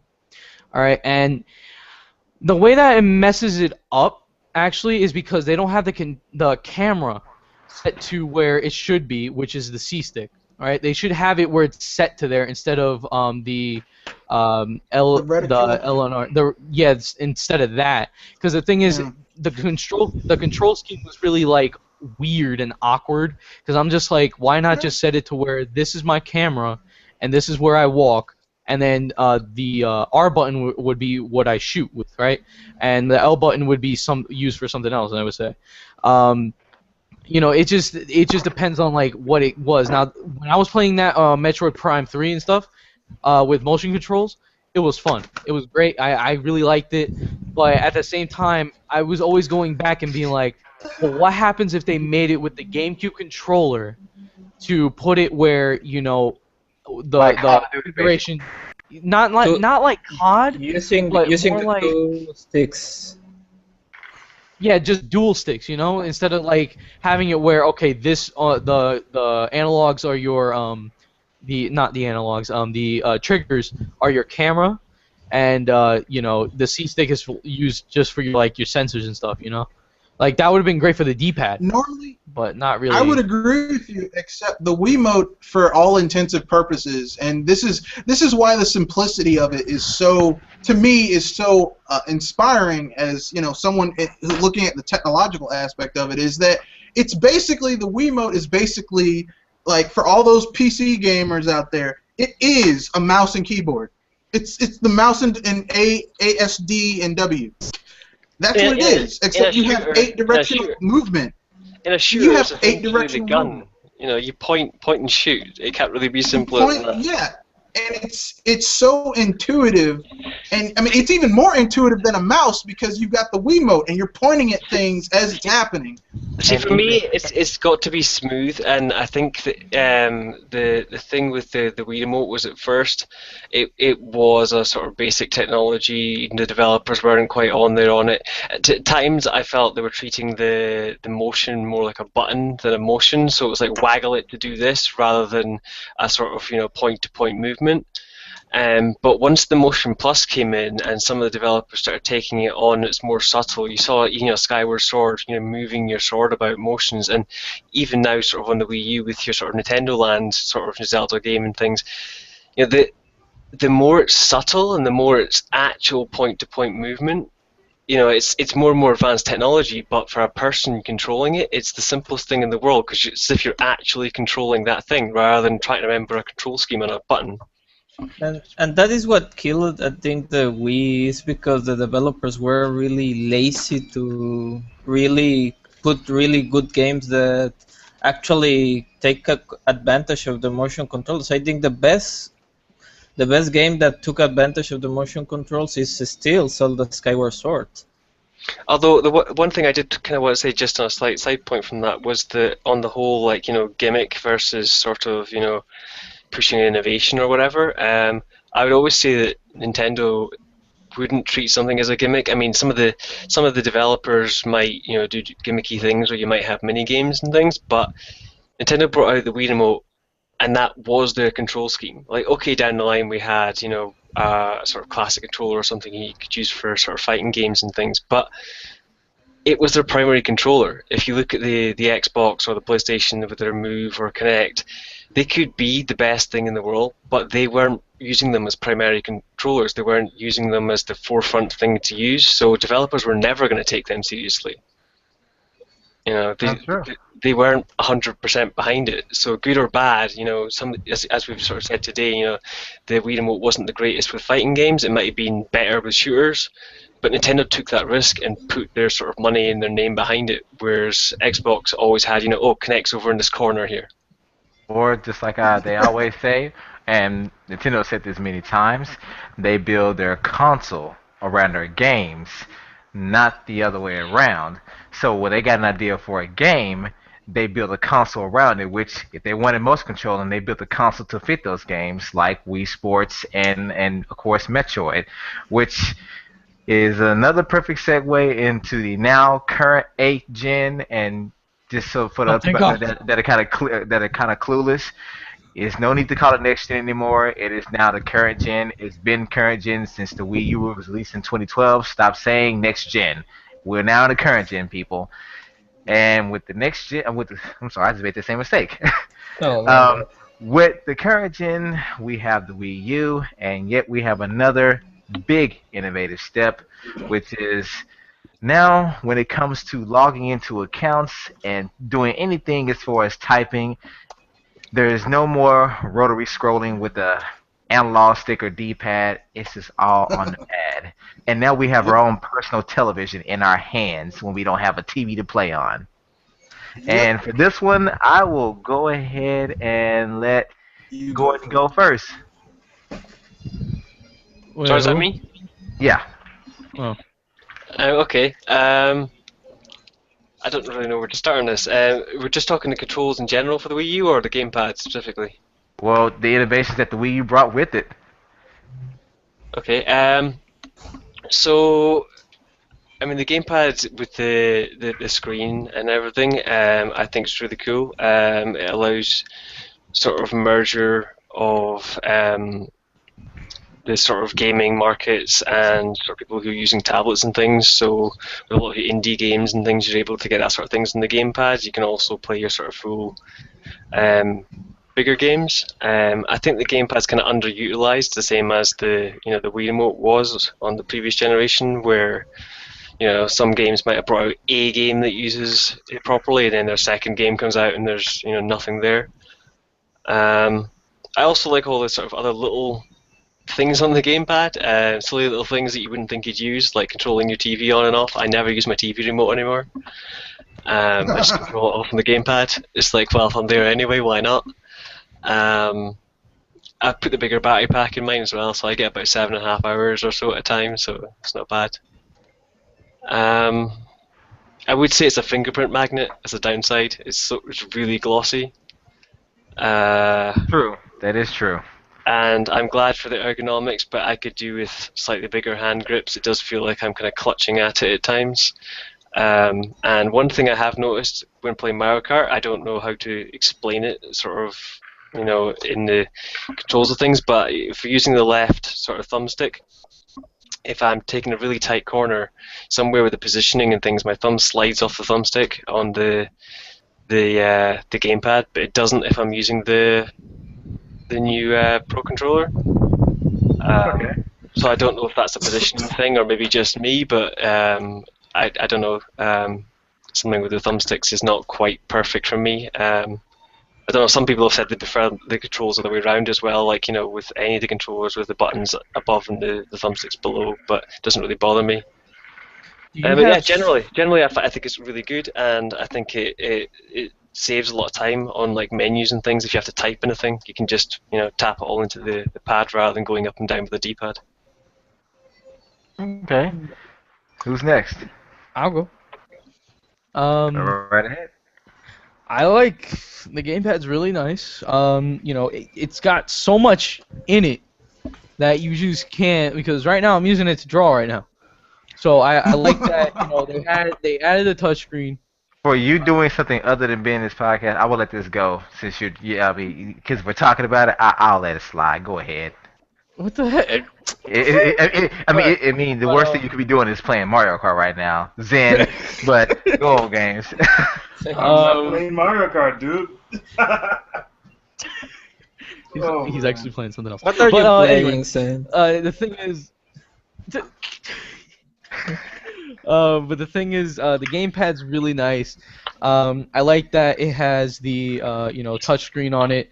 Makes it really good for games. Example, Wind Waker. That is one game I will say I'm never going back to the GameCube for. Because I just can't live without the gamepad for that game. It just makes it so much easier. It really does, because the menus are right there in your hands instead of pressing pause all the time, which is why I can't play with the Pro controller at all, because I'm just like, every time I need something, I always look down and I'm just like, wait, I'm playing with the Pro. Oh shoot, it's like I always get confused when I'm playing with the Pro. So I'm actually happy that I have the gamepad now, and I can't go back with any other standard controller.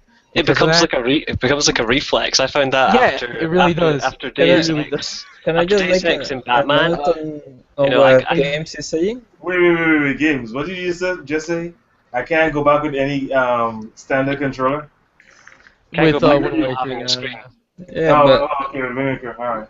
because the thing is, it's just a reflex that you have now when you're with the gamepad. Whenever if they start remaking games now, that usually like Zelda games, right? If they do Ocarina of Time and they put the thing, I'm just gonna be like, well, I'm never going back to the N64 version, man, because I'm gonna be too stuck with the Wii U version, because that's how it is. Yeah, I was just saying a similar thing. Like I went and played Batman Arkham City through, and then played Deus Ex, and like after that, just recently I picked up some of the sort of early releases. So I picked up Mass Effect, and I got to the sort of character creation screen, and I was staring down at the gamepad for about a good 5 minutes, thinking, right, okay, so I'm going to create my character, and then I realized it's up on the TV screen. I was like, what the hell? Yeah. It's really, I like the gamepad how you can have two screens at once. It's basically the DS concept, but actually it's done well for a console. Games like, of course, like you said, Batman, Wind Waker. You also had more like Deus Ex. Now it's just like you can't play the other versions because you have this reflex of always looking down and knowing that. And just making a note. It's not just the reflex; it's the convenience of that second screen, because you can access all without passing the game. That is the really amazing concept. Yeah, and I really like it now that, especially now, they released it where you can draw on it. So that's what I'm doing, of course. I really like that because they actually did say that anyway when they first revealed it. Of course, draw on the gamepad and all that. So I knew an Art Academy was going to come or something. So I was happy about that. And the touchscreen really does a lot. It's really just, if you don't have the TV in front of you, you can just use the touchscreen to basically go on anything, the eShop, web browser. It really makes web browsing easier, actually. And everything else, like checking your friends list, it's really nice. You can just type there because it's basically a keyboard at the same time because of the touchscreen. And more with the gamepad now instead of the touchscreen I keep talking about. Of course, it has the camera, which every other system you need to buy it separately, or now with of course Microsoft with the Xbox, now you have to buy it separately when they will release the markets. But you can also buy that together. But here, it basically is built in to the gamepad, so you always have a camera on the gamepad. You also have a sensor bar on the gamepad. That really actually, I have so many ideas for this sensor bar here, but yet nobody's using it. That's what pisses me off. And also, there's things with, of course, you have your standard things like both dual analogs. You have the A, B, X, and Y, and you have start, select, of course, every of your major buttons. You also have now the TV button. Well, just to interject for a moment, you just said no one's using the sensor bar on the gamepad. Mm-hmm. That's not exactly a correct statement. Black Ops 2 at least uses it. Well, no, I'm talking about like Innovator with a game, you know. I'm sure talking about, Pikmin like, uses it as well. Well, no, the sensor bar, You know, the, like the an sensor bar on actual the gamepad. an actual gamepad, you know, gameplay, you know, advantage. I mean, yeah, that's only when you can use a sensor bar when like you want to use the off TV play and play on there with your Wii remote. I'm talking about like actually using it with the game in general. You know. Can you not use it on? That's actually like. But wait, let me finish. Jeez, I know you guys want to. I know, but I want to go through what I think about this. God damn it. But yeah, I like that it has the TV functionality. Like Gordon said, I cannot.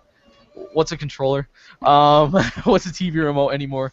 So it's really intuitive. You know, you got everything for your cable box and your TV, so it's right there. And it doesn't. You don't have to stop your game or anything. You just turn that thing on. Your game's still going, and there you go. Which I wish they would do with the home menu, but that's another story. Then you also have, of course, your standard D-pad, which is the best D-pad ever. Doesn't matter.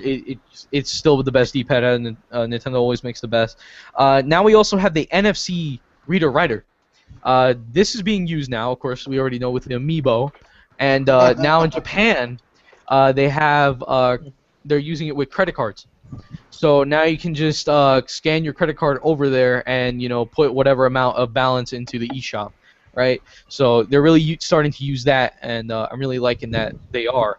Of course, also with the camera, I forgot to mention you can scan your QR codes. You can, you know, I wish there was like a picture option, somewhat, but you know, that'll probably come down later in the line. I have so many ideas for this freaking thing. Well, you know what? I like the fact that with the camera, that depending on what games you're playing, like the F-Zero game or whatever it's called, that's right. It shows your face. Yeah. One more thing I would like to say. You mentioned credit cards, and they're actually doing that over there already? They are. Yeah. They had a little infomercial on their Nintendo page in Japan. Well, now, I didn't know that. Well, all I can say to that is Nintendo, more and more reasons and more innovative ways to rape your wallet. Yep, basically. They were getting PayPal involved as well. Hey, you know, and with that, you can actually keep the wallet closed and just run the wallet over the system controller. And the thing is, something that that basically actually Zen figured this notified me of this. The gamepad has 4 speakers. I never knew that until he gave me the information, and the 2 speakers are actually they're right next to that jack that we don't know its use for yet. It's right under that. Those are 2 additional speakers. That's how we get surround sound. So I did not know that actually, and some of those little ports on the bottom. Yeah, you know those little ports with the 2 little holes in it. Yeah. Those are speakers. On the back. Yeah, those are speakers. Oh, I did not know that, man. Yeah. Seriously. So that's how you get surround sound from the gamepad, and you know I really like that. I always wondered why that was an option. I was like, how are you getting surround sound stereo? And the thing is, you know, you have a mic, which comes built in. Not really the best quality, right? We can all agree on that. But it's the only console that has a built-in headset and a mic. Yes, I understand. All right, not doubting it. I'm just saying the mic's kind of bad, but it's great to see that it's built in without me having to go and buy one, even though I prefer to just go out and buy one. Yeah, in total, you know, you have everything. The home button, you have motion sensor, gyro sensor used for many other things. I still want to know what this little insert for a screw thing is in the back, which we'll probably find out when they finally reveal that stupid attachment for the gun attachment. Hopefully. And there's a steering wheel attachment. I think a third-party one you can get that locks onto the back. Yeah, because I think there's something for this. But you know, games that I can see a lot of games that, oh my god, I wish I was right now developing games, dude. I need to go out there right now in this field while the gamepad's still, you know, in here. You know, while the Wii U is even still here, because for real, it's just I have so many ideas with this thing you can do, like for a shooter. This can be your scope. I know. I'm going No, too no, much no, no, detail. no. I'm saying you shouldn't worry about that and worry about the gamepad now because think about it. Okay, look how the A and B buttons from the NES carried over to the SNES controller, and the shoulder Yep. buttons from the SNES carried over up into the N64, and the C directional buttons from the N64 carried over to the GameCube in the form of C stick. So they're bringing something with them every time from their older console. And you And know that they got a gamepad now. The next system, I honestly believe the next system will probably be what Sony wanted the PS Vita to be for the PS4, a completely independent system that is both a console and also a way to remotely play your games. and speaking of stuff that carries over, I mean, Really, think about it. The Wii U gamepad, everyone's like, it's so innovative, it's so new. Look, there's very few things that Nintendo does that they pull out and people are like, wow, this is innovative, that they haven't experimented on in the past. And like they said, well, this is a good idea, but the technology isn't here yet. Let's put it on the shelf and wait until it's the right time. Because think about it. Remember with the GameCube, they had like 2 or 3 games that you could play asymmetrically.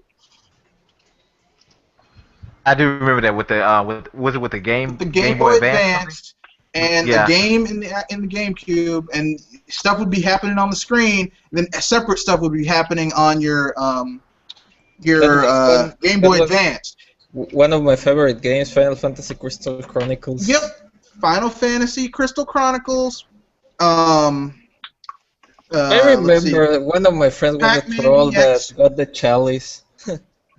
Yeah, Pac-Man DS and oh geez. no, I Forgot know. the third one.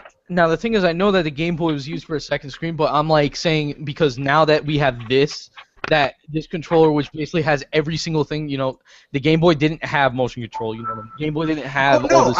I'm saying that they carry over everything, and that like there like a lot of the things that people see as being new now, like motion control. I mean, they had that in the NES. Now the technology wasn't perfect. As a matter of fact, it kind of sucked. But they put it back on the shelf, and they waited until technology got to a certain point, and they were like, okay, now we can pull it back out again. But the gamepad doesn't use traditional motion control. I thought it used like a true magnetic north or something like that. It was like a proper positioning. It does. Yeah, there's a So that's needle, not like a 6-axis gyro. That's a completely different technology. Yes, sir. Yeah, but it has accelerometers in it too. The thing is, though, I Pointing wouldn't at the screen, yeah. I wouldn't be surprised if they made it. Of course, in the future, where they made it where the gamepad. I don't know what the frick, man, but you can use this because I know they said they're gonna put where the handheld will be the console at the same time, where you can just bring it out, right? But where they can make it where not they would add that technology. They can do many stuff with a lot of stuff with that. They can put it where we have to find where this place is, so you actually have to move your controller like if it's some kind of compass. Well, yeah, I mean, really if nice. you could separate it completely from the console, then you can literally pick this thing up and walk around and look around at a full 3D space. That's But But the they're thing already is- doing that really because I'm not sure if you guys know the this, but it was an paranormal article release. But there is actually another sensor in the gamepad, and it was some high-end tech company said the gamepad is probably one of the most advanced things in the market right now overall. They say it has something that can sense the magnetic poles. Yeah, that's what we were just saying, yeah. Yeah, I mean that's ridiculous to me in a controller. But that's what I'm saying. That's why it costs If you almost can $200. get it to last sort of further distances and to sort of thicker walls and things. Imagine you can have your console sitting in your living room. You can be off in the kitchen and playing this game in a 3D space on your gamepad. And the thing is, though, now one complaint I have is that they really have to make gamepads last longer, and they also have to make the gamepads connect from a longer distance. Because I didn't have that problem when I first got my Wii U. the thing is, where do you live in a house? No, I live in an apartment. In an apartment, right? Mostly people who live in apartments, right? If you want to take that thing, all right. Right now, I have mine in the living room, all right, and my bedroom is like all the way inside. There's like, of course, just like multi-layer walls, right? So of course, it's not gonna make it. So that's why they have to make it where at least the connection frequency, can actually go on more. What one brick wall and I'm screwed. Like, Yeah, basically, that's basically how it is. One But you know brick what? wall, Though? and you're gone. They could easily fix that with with some kind of peripheral bouncer, basically. Hmm. Because I think it's the basically issue like is lag. Bluetooth. And exactly, that's why I'm hoping. The more you have to bounce it, the more lag you get. It has to be a direct connection. Yeah, the thing is, it just they have to make it some way because I don't want to just take this with me a few feet and then all of a sudden, boom, it just disconnects. I mean, I wonder if So- they can connect it. I mean, there's a thing with Apple's latest router, I forget what it's called, but what it does is when it finds a signal, it instead of bouncing off all signals in all directions like 360, it kind of focuses all the signal in one direction. So I wonder if there's some sort of, I don't know, patch or something we can do to strengthen the signal once it's found where you are or something like that. Well, they're mean, going to have to at some point because they do plan on this thing, supporting 2 gamepads. So at some point, if it's having trouble getting to the gamepad, 20, 30 feet away, with walls in the way, what about 2? In 2 completely different directions. Well, yeah, that's the issue. It needs to be stronger as far as that's concerned. Yeah, so that's why if they come out with like new models of gamepads, I wouldn't be surprised for that reason. But I it's bet just it's a dongle. yeah, I just really think that it should get more of a distant connectivity because it's not because sometimes you got people who just want to be in their bed and like their console is in the living room, right? So either if you live in a house, you would go upstairs, or if you live in a one-floor house, I mean, you would just go to your bedroom, but it depends on how close it is, right? So it's really just hopefully they can make it where it can reach longer distances, or they can make it where like Gordon said, where it's just one straight signal and doesn't go bouncing around everywhere. So it really just would actually help out a lot, especially for the people who love the off TV play option. So it's really I know it would push a lot, and that would kind of be not possible, but I think through some kind of update they can. I don't know what they could do. Possibly send an update to make the signal stronger or something like that, or it just depends. But now I want to get to the connectivity between the Wii U and the gamepad. It's amazing. All right, it's really just amazing. What's on the screen here is really just on the screen there. It's right. It's direct, like fast feed right there. Watch. I'm gonna make a line. There it is. It appears right there on the screen. Just from me doing it on the gamepad. Well, yeah, sending to both at the same time. I mean, the way I understand it is it treats the screen on the gamepad and the input on the touch as 2 separate things. So Yeah, but your streaming to the controller gamepad sending to the first. console, and then the console sending out to the screen and the TV at the same time. Yeah. Well, no, the console actually streams to the gamepad first. It really does. The Wii U's priority is the gamepad, regardless. They meant for it to be a console that does not require a television.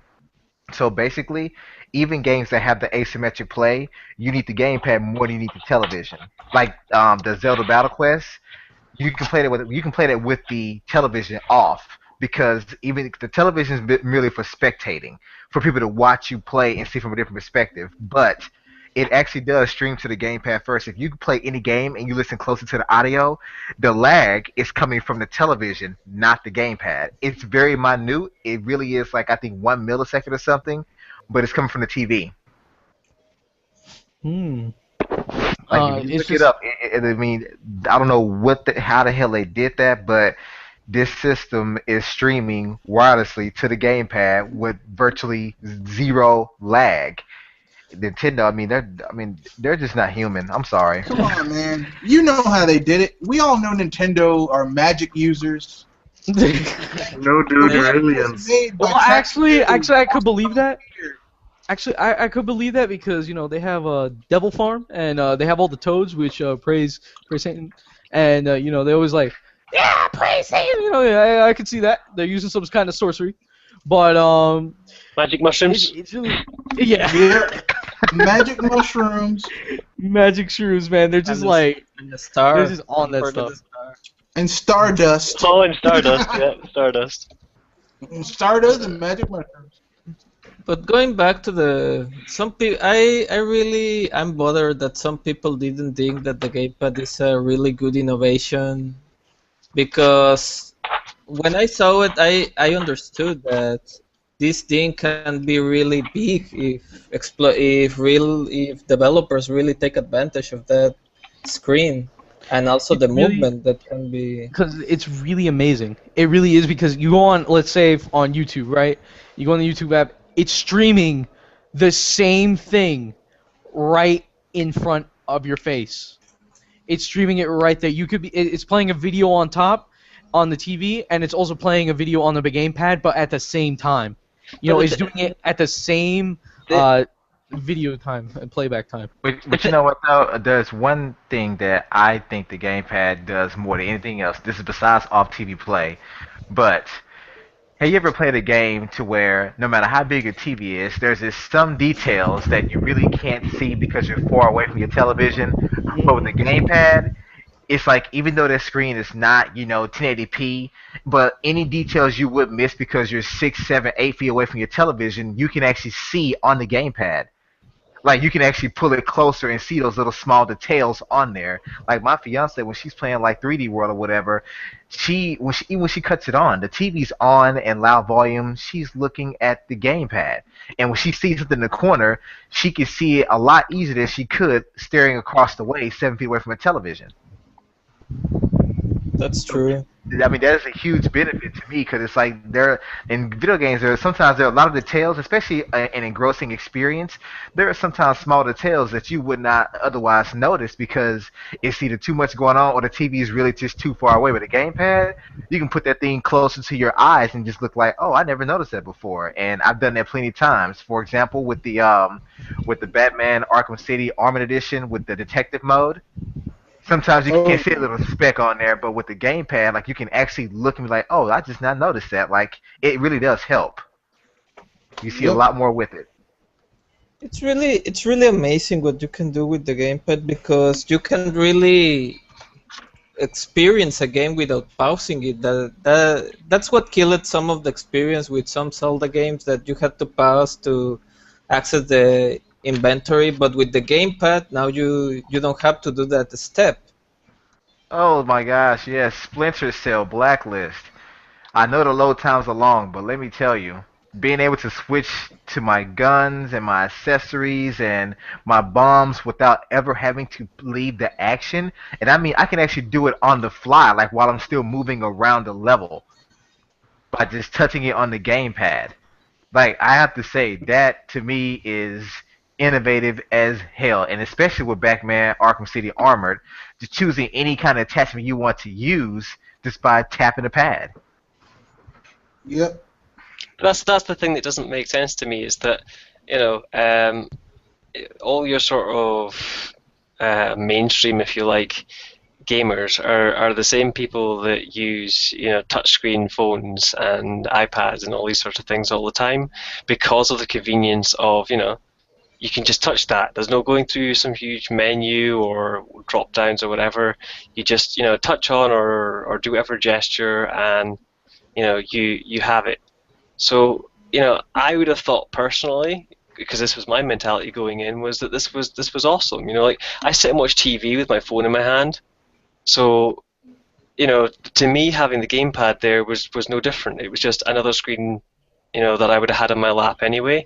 And when you can be in a game and say go into the menu and web browse up if you got stuck at something or whatever, that saves me having a tablet there, which I would have done as well. So it all kind of came sort of natively to me anyway. I just kind of thought, this is what I do, So yeah, I found it really strange that Masters kind of push back on the Wii U. I mean, I know of the name and bad advertisement and stuff, but once they physically saw it, I thought people would have jumped on it.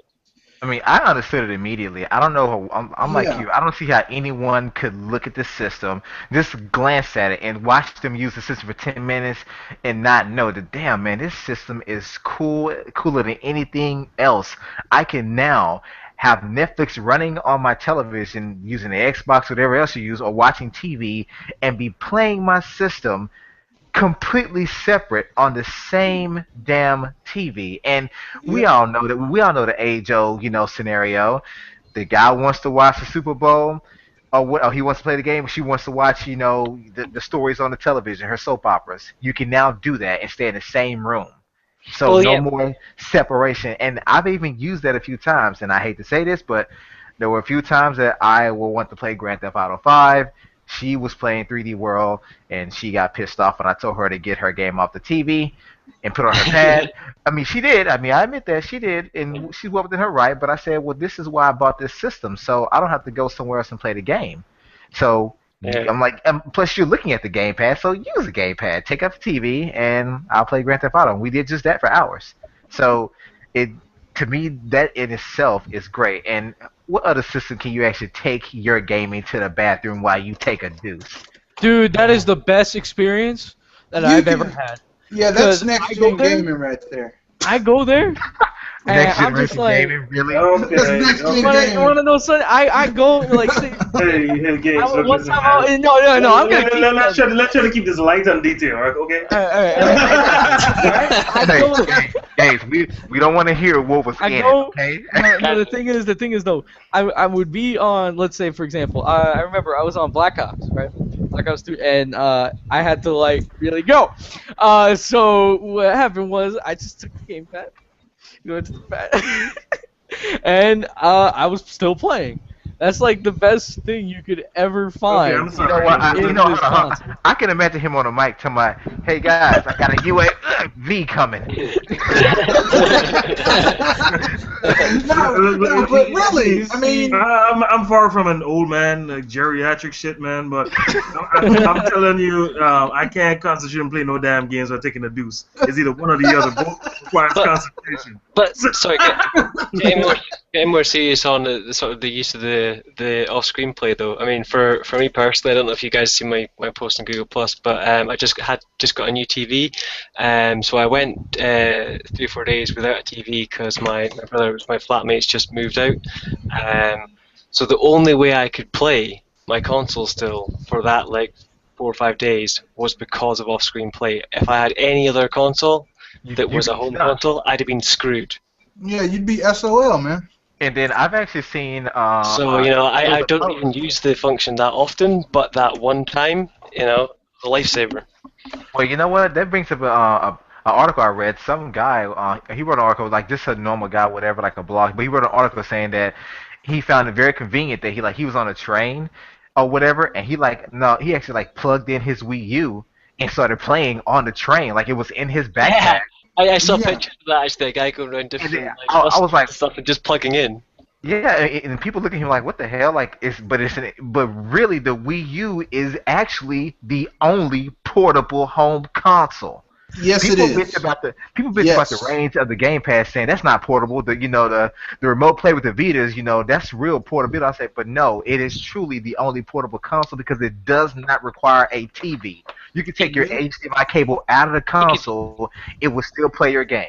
He could even sign on to free Wi-Fi's and play online. True. That is Like true. I got my my Wii my Wii U in February of last year, and I had to go on a business trip, and basically it was cross country. It was a long ass flight, and and the hotel they had me in, like the room they had, the TV was like busted up or something, and I had my Wii U, and I plugged that sucker in, and I just hooked up onto the internet, played my game at the airport station. I mean, at the airport. I mean, literally, this console is capable of so much more than people give it credit for. To me, the only mistake Nintendo made with the Wii U, the only mistake, well, besides the marketing and the name, because to me, they should have just called it the Nintendo U. Like, The we was like it incorporates the word like kind of like family. So U means implies the gamepad. They should just call it Nintendo U. They would have made a ton of money on it. But anyway, If they stuck with that graphic on the box as well, it would have been awesome everywhere. Just a massive U.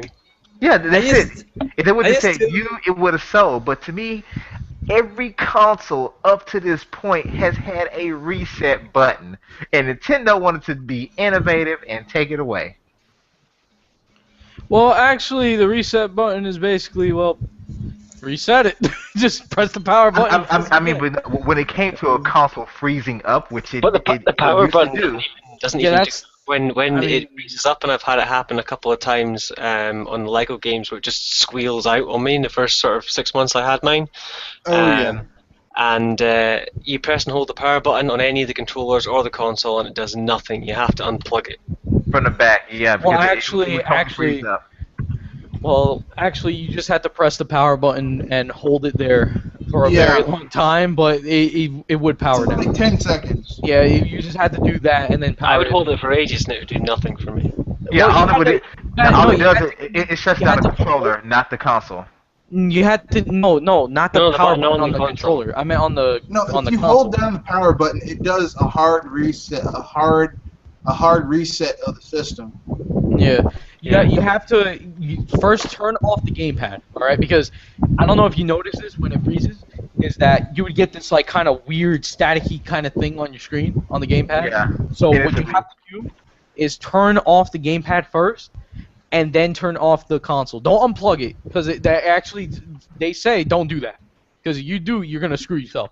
So you have to press the power button for until it turns off. It's gonna turn off. You might be there for it'll be like for 8 seconds. Just be like, why is it not turned off yet? No, you have to keep it there and until it turns off, and it's gonna turn off. Trust me, because I had the same problem as you guys. Trust me, I had the same problem as you guys. But do you see why I missed the reset button? The convenience of just a small tap. But the thing is, it's like I would say even though it really wouldn't matter because all you got to do is just press down on the power button, and the reset button actually would have. I guess it would have taken the same exact time because the console's really on a lock. You know, it's like on a frozen lock. So if you press the reset button, it's going to take that time. You know, it's not really going to be like where it's going to be like, okay, there you go. Or if No. it had a hard power switch, like on the back of the Yeah. PS2, 3.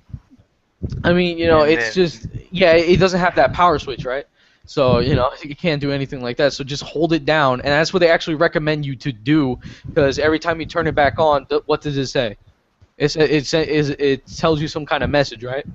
Of like, oh, this we noticed that something happened. You had to press down the power button only for like 4 seconds. Blah blah blah. That's what we recommend you do, and then there you go. So it basically, if you unplug it, you're dead. If you keep doing that. It won't happen the first time, but it will probably happen soon, where it will just be like your console will not work at all, because that messes with the power surge. So you'd rather not do that. Yeah. I just found it weird that it only seemed to happen mainly in the Lego games, and only after sort of long periods of time. The thing is, if you notice, it happens a lot with third-party games. It really does. Yeah. True, I think something true. to do with like long periods of time as well, though. I think because I mean, if I ever played for like a couple hours, it'd make no difference. If I got to like 3 or 4 hours, that's when roughly it would kick in. So I always thought it was, maybe something in the heat, or I don't know, their poor programming was pushing it too hard or something. I But don't know. I was surprised. I was really surprised that you don't have the thing where it's like the 360 when it first launched, where everybody was sending it back to Microsoft to get fixed. All you had to do for this was just a simple power off and power on. Like that's it, and then there you go. You escaped the freezing. Well, So you know it's- what? Well, although Nintendo has innovated every single generation, they also have humbled themselves every single generation. Like, for example, even with the Wii U, people say, well, what the hell only got 32 gigs of memory built in? It's like, but first of all, we know Nintendo was a king of compression. Second, they still like to use a very common type of memory card, not a proprietary one. A very, very common type of memory card. The SD card, basically. And of course, out of the gate, you can add almost practically any hard drive to it. So you have all these innovations, but it still makes it convenient for any any person, even if you don't know anything about computers, if you run out of space on 32 gigs, you can easily go to Best Buy and get yourself, another half gig hard drive if you need that much space. But typically, I think with Nintendo, you won't even need even another 250 gigs because, I mean, they do compression really well. And Unless it's a third party, then you're gonna be screwed. I mean, true, their But games are large, yeah. but for the most part, not really. But looking at this system, how small it is, how quiet it is, how I cool it think runs, and the power consumption, yet all this power under one hood, that's innovation of it, in and of itself, if you think about it. Because I'm just I gonna think say this. if you're buying a lot of the games and the bigger games on disc, as I do anyway, and you're only really buying the indie games to go on the hard drive, then the hard drives are fine. But if you go with any of the bigger third parties, they're definitely much larger. I mean, even with Wonderful 101, I downloaded it was about 11 gigs.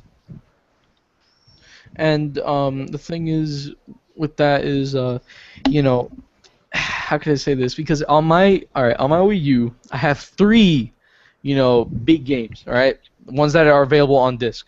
All right, so I have Injustice, which is 9 gigs. I have Monster Hunter, which is about 4 gigs, and I have New Super Mario Brothers U, which is about what, 1 to 2 gigs, right? So that's about, I would say, do math for About me, please. 14 gigs. 14 gigs around there, 14. Yeah. So that's 14 gigs down. Everything else I have is basically I have like 4 indie games, and the rest are just virtual console. So I have like what? Those are like 10 virtual consoles. So it really, you could fit a lot. It just really depends if like you get a game. That's why I see games like, of course, when you see games that are not, when they say not available for retail, mostly on the eShop, is because they're going to take up a lot of space. That's why you see Ghosts and Black Ops 2, especially, for example, right? You see those games never being on digital on the eShop I because know they that know. I think one game that new One Piece Unlimited World Red or Yeah, whatever, isn't that thing like 10 gigs? the thing is like 10, I think 11. Yeah, 11 gigs. Um, and then you just put it on Hey the guys, console. But While we're on the eShop though, why is there never any new what demos on the heck the is Wii U happening? eShop? yes, yeah, I Like noticed that. you look at the 3DS and there's literally like 100 or more demos, and whenever a new game's coming out, there's more demos. I got the Wii U maybe for the first 6 months. You got things. I think the last sort of ones that came out were for the Avengers Lego game, and then that was it. There's been nothing for the last over 6 months. Mm, I was All right. expecting a demo soon, but for what's it called? Um, I expect kind of a demo, online demo, for Splatoon in the future. Just saying. But It'd be I can cool see to it. push Yeah. the sort of the games that are less likely to get FaceTime. Throw us a demo of Devil's Third or something. I'm hoping that they do throw a demo for Bayonetta 2 also, and Hyrule Warriors probably. Never know. But Bayonetta 1 and 2 are not going to be sold digitally too, besides retail. huh? I think I saw that Bayonetta 1 and 2 will be sold digitally, besides the retail. I think they're going to Uh, offer both, but whichever yeah. one you go with, you get it. Both on disc or both The physical. thing As is, far as I no, when you understand. buy Bayonetta 2, you're gonna get I gotta say, you're gonna get a automatic download for the first one. Like, not an automatic download, like they're gonna put it on your downloads list, I guess. So it's gonna be like there, or they're gonna send you an email through a code, or you have to redeem it through Club Nintendo. So it's gonna be like something like that for digital. But I have to read that again. But if you buy it digital, you have to go through a lot more than just when you buy it physical. So yeah, it's just I'm just really hoping they put more demos out there soon, because I really would like a demo for especially Bayonetta, and because that's basically one of the big games coming for Wii U. So hopefully they can at Yeah. least bring a demo for that, so at least we can try something.